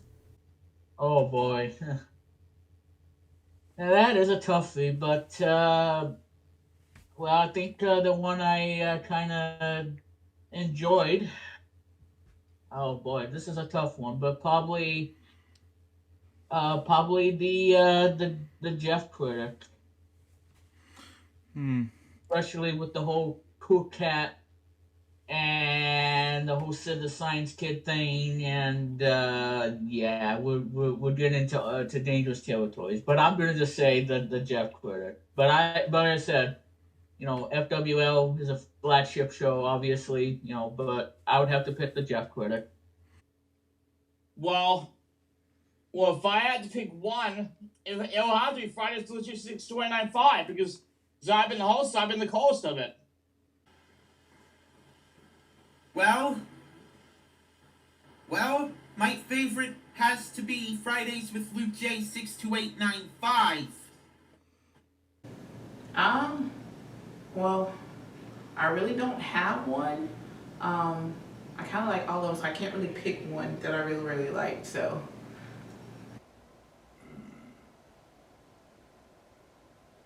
Of all the ones you've done? Yeah. Wow, that's hard to say. A lot of good ones out there. I like any of them that have Rick Ricardo pop up in them. That's always fun.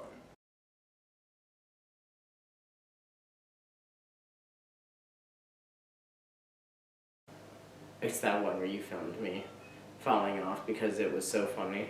I think that's gotta be one of my funniest moments I remember from all of your recording. Just because of all of us freaking out. The original Life of Luke Morgan and Taylor. With that, if I were to pick one, I gotta look through them until I. Yeah. Gosh, I don't even know all of them that you got.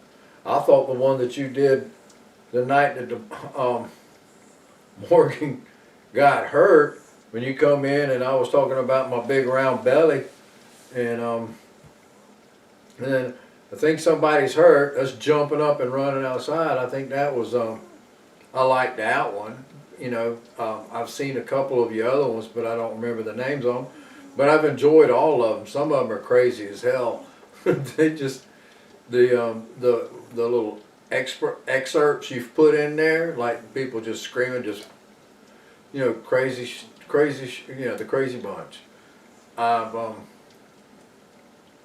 thought the most of them that were supposed to be funny were funny, and some that you've done that were down to earth and serious. Those movies make you think, and that's what they're supposed to do. I think you've done a good job on all of them. Now, the 15 years of Elsa's Kwelp history, the company started lots of projects, over 1,000 of them, getting closer to be millions. How as the people that fans of who trust LJPCBM called back then and now, we asked some of them, who are you? What have you been doing these days? So, I am working. I'm working full time at one job, whereas Funland is part time Saturdays only. And as you know, I'm still making YouTube videos, particularly SpongeBob recitations. I don't mean to self-promote or anything like that. Are you cool with me self-promoting? Yes. Or would you rather I didn't? What's that? Yes. You're cool with it? Mm-hmm. Okay, cool, thanks. But I won't give any URLs, but I know you're featuring me or anything. So as you know, I'm still making the YouTube videos, especially SpongeBob videos. I still got 4 more of those coming your way. And still Twitch streaming. And one day I want to get back into writing stories on the Storyfire app. I got 2,700 something followers, maybe 2,600 something followers on Storyfire, as well as making audio stories on SoundCloud. You know, like you listen to audio books. Well, the ones I do would be audio stories. I want to get into that one day. But to go back to your question, what am I doing now these days? Working, making YouTube videos, making people like you laugh and entertain and smile, as well as Twitch streaming and hanging out with friends whenever I can. So yeah, and I've also been taking the time to drive a friend, who shall remain nameless, to and from his workplace whenever he needs it. And he, in his point of view, in his eyes, I'm his source of 911 when it comes to driving, so to speak. Like if he needs a ride, he's going to turn to me, kind of as a last resort. And then if I can drive him, great, we'll have a great time. And he does give me gas money. And if he already has a ride, that is just fine. And with said friend, I have been helping him throughout the pandemic, whether it's rides or on the job search, stuff like that. And yeah. Most times I'm here or I'm at home taking care of my son, or taking my dogs for a walk, or doing housework for the wife. Okay. Just a busy guy. What am I up to these days? Well, right now I am just doing my own things, focusing mostly on my David Dyson Network channel, and of course the shows that I produce and co-host. Those are the mostly the things I've been focusing on.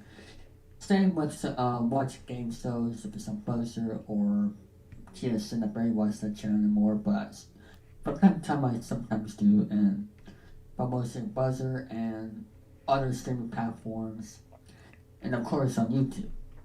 And also in my spare time I watch sports. I mostly watch baseball because they have exciting players on there, and also of course my favorite team, the Boston Red Sox, which they were the AL wild card last year, 2021,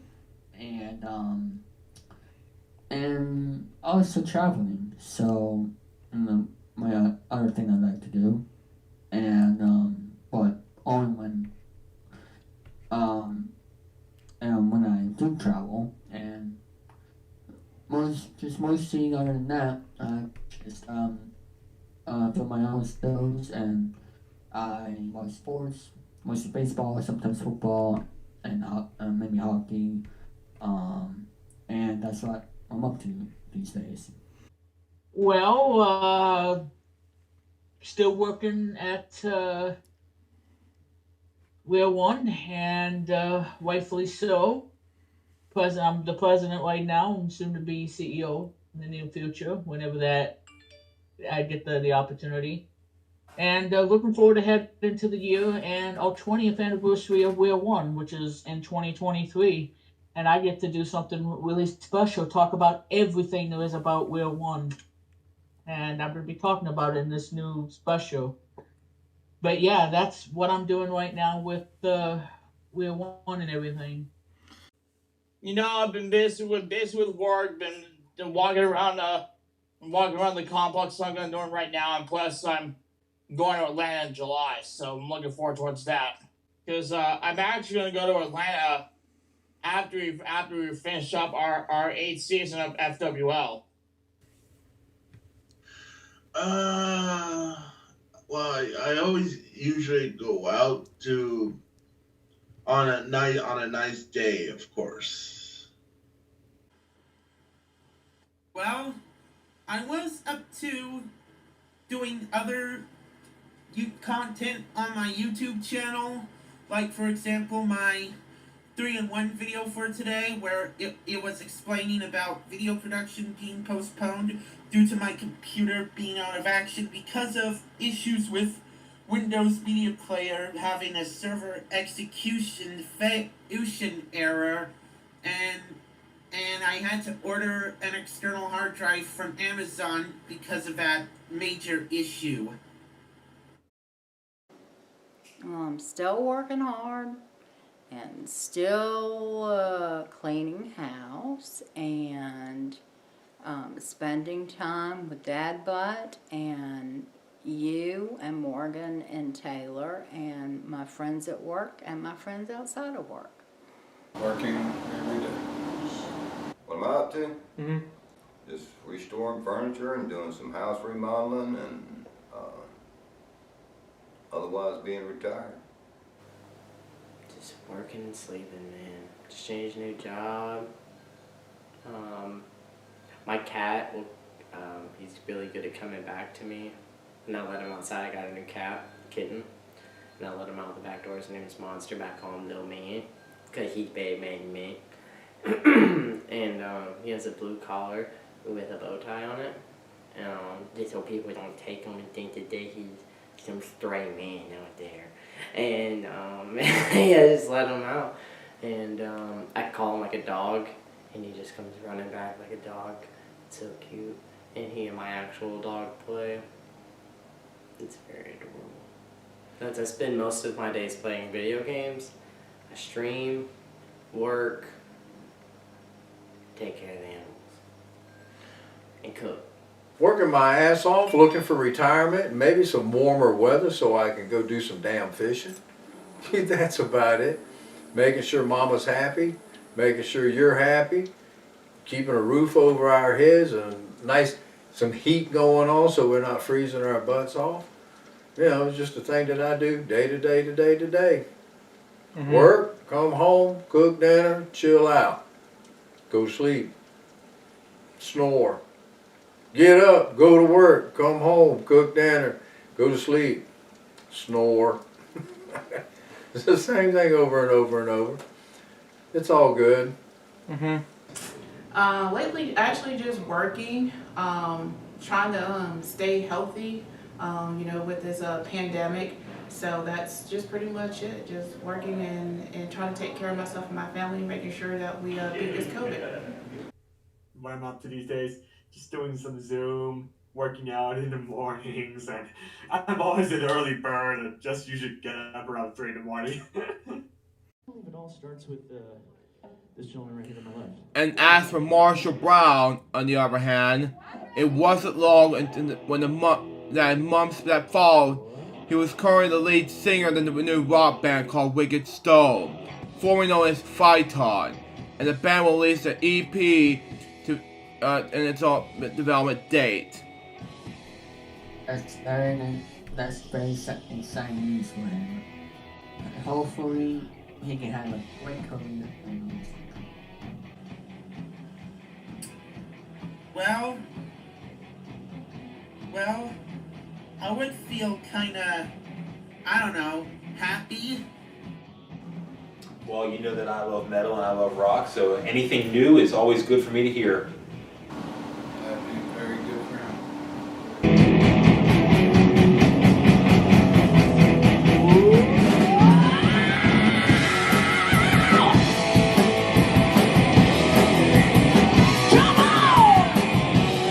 First of all, I haven't heard about said band until you just told me. Thanks for telling me. And second, I think he's good. I think it's a good thing that he's doing. That he's trying something else in life. Because once again, he told me he was doing his own little YouTube series thing, but decided to quit that. Correct? He's decided to quit his channel Appalachian 94. Correct. Roger that. I think it's good for him that he tried something new and tried to do something that he would love to do. I don't know this guy 100%. I don't know him, but as long as he, the way I see it, as long as he is doing something that makes him happier than YouTube, so to speak. If YouTube didn't make him happy, but if being if starting a band makes him happy, then making music and all that, that's all that matters. Do what makes you happy, you know? Well, I think that's awesome, and I think he's pursuing his dreams, so that's great. Wow, Marshall, Brian, he's just wow. He is just really unstoppable, and I know he's really kicking butt right now. So, congratulations on your new band, Marshall. Keep up the good work, buddy.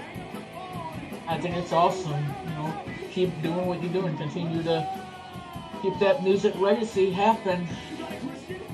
Especially hashtag restricted area for the win, one of my favorite songs ever. But yeah, it's awesome. Keep doing what you're doing, and you know, keep creating and walk out and make everybody proud in your home state. Make everybody proud, and that's what you gotta do.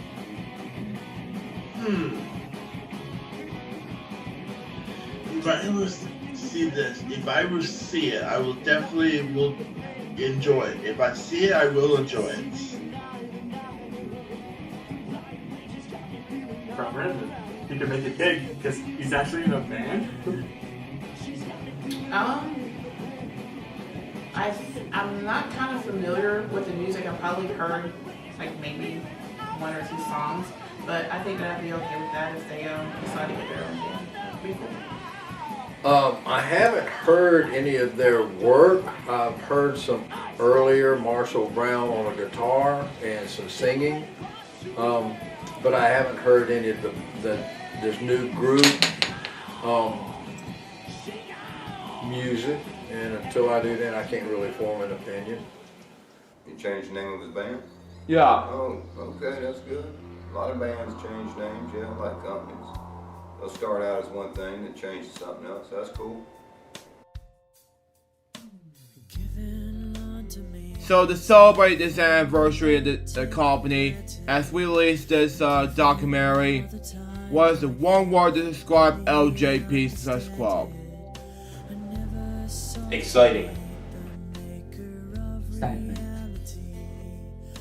Well, imaginative and the creative minds, and what it really means to, you know, take the company to the next level and providing entertainment that everybody's gonna enjoy, and you know, and make it successful and give everybody what they want. So that's how I see things with LJPCBM/Kwelp. Oh, let me just say, inspiring and incredible. No doubt about it. I wish this would be awesome. Well, I think I have to say, I don't know, I guess awesome. Success. Creative. Successful. Creative. Consistent. Awesome. Incredible, because I watched a couple of your reaction episodes. What I really like that you do is that you make it as if I'm watching a VHS tape. It has a really good feeling to it. You add in credits, you put in logos, stuff like that. It really gives me a kind of a nostalgic feeling that I'm watching a VHS tape when I was a kid. I'm really impressed with how you do the editing for all of those. Well, specifically the reacts. I haven't watched Kwelp, to be honest with you, but I have seen a couple of reaction episodes, like I have said, and you do it super impressively well. Just like everything, there could be improvements when you do the reaction videos, but I'm not saying that's bad. I'm saying your reaction videos are good. and to honor its anniversary in 2022, are there any final thoughts to close it off? Well, just want to say on behalf of, We're One, we want to officially congratulate this company on the 15th anniversary.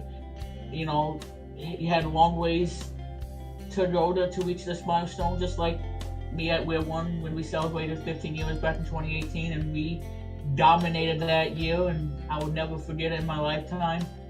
And hopefully continue to grow and, make new content for everybody, and, the new logo and everything, and maybe one day we'll get to see the whole puppet thing, come to life and everything. But yeah, this is, 15 years is going to be something magical, and I'm sure everybody is going to be seeing a lot of great things for years to come, especially when you reach another milestone, which is 20, just like me at We're One for 2023. But in the meantime, yeah, we want to say congrats on your 15th anniversary, and continue on with the legacy of LJPCBM/Kwelp.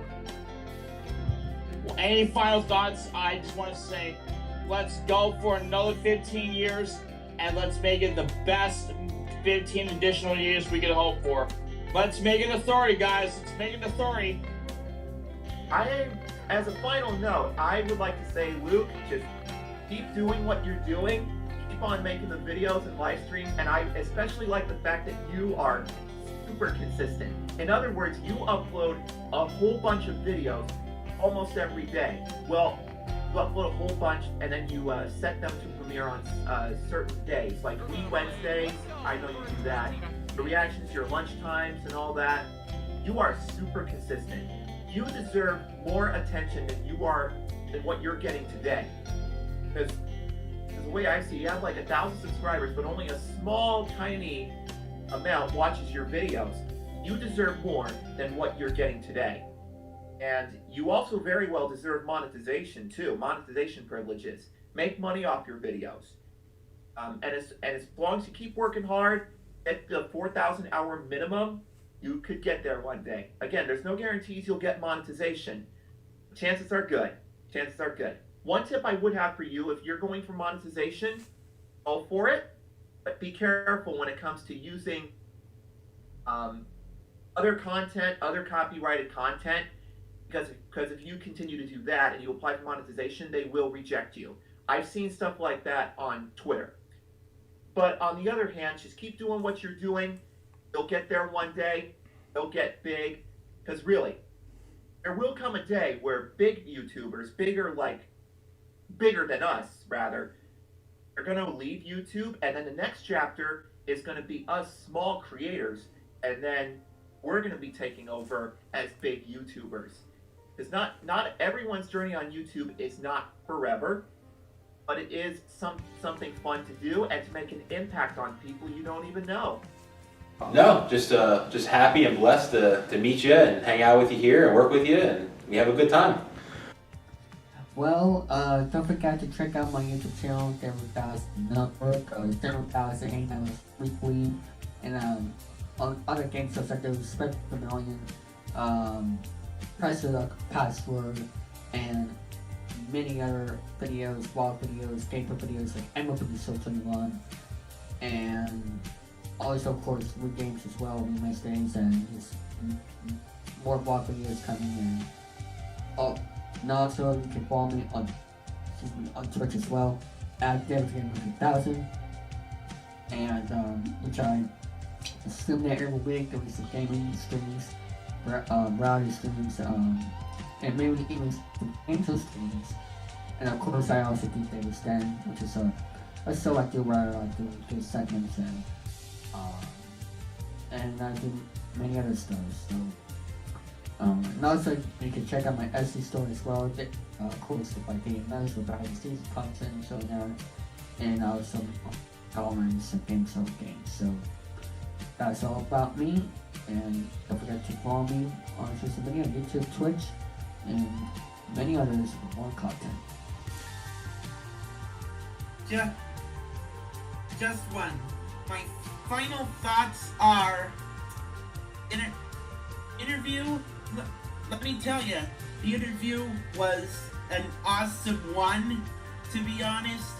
And, yeah, that's all. That's my only thought.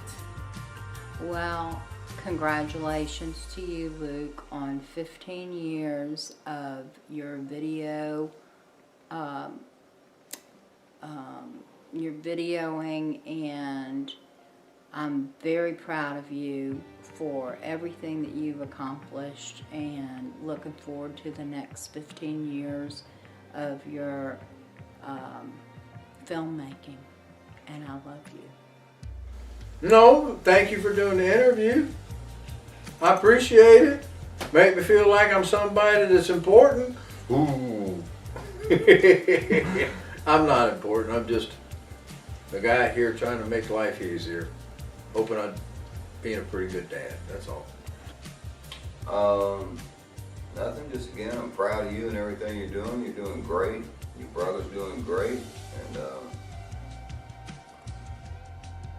everybody is, all the kids, all y'all, you and Morgan and Lucy and Mandy, and I'm glad everybody's doing great. And I want everybody to keep doing good and stay healthy and have a great life. Just congratulations on doing it for this long, sticking to it, being dedicated. It's cool to see where you started and where you're at.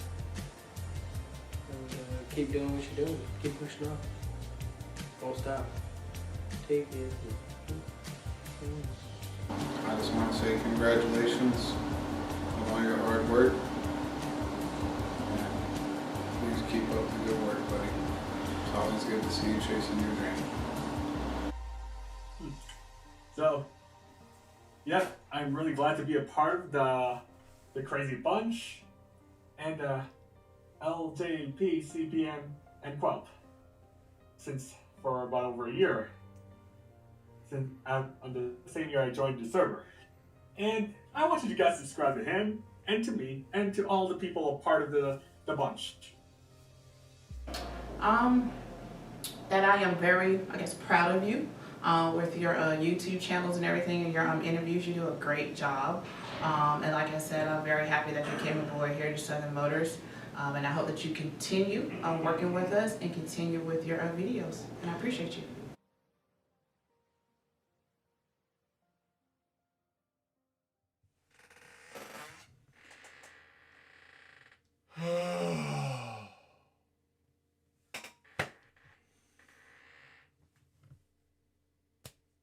What a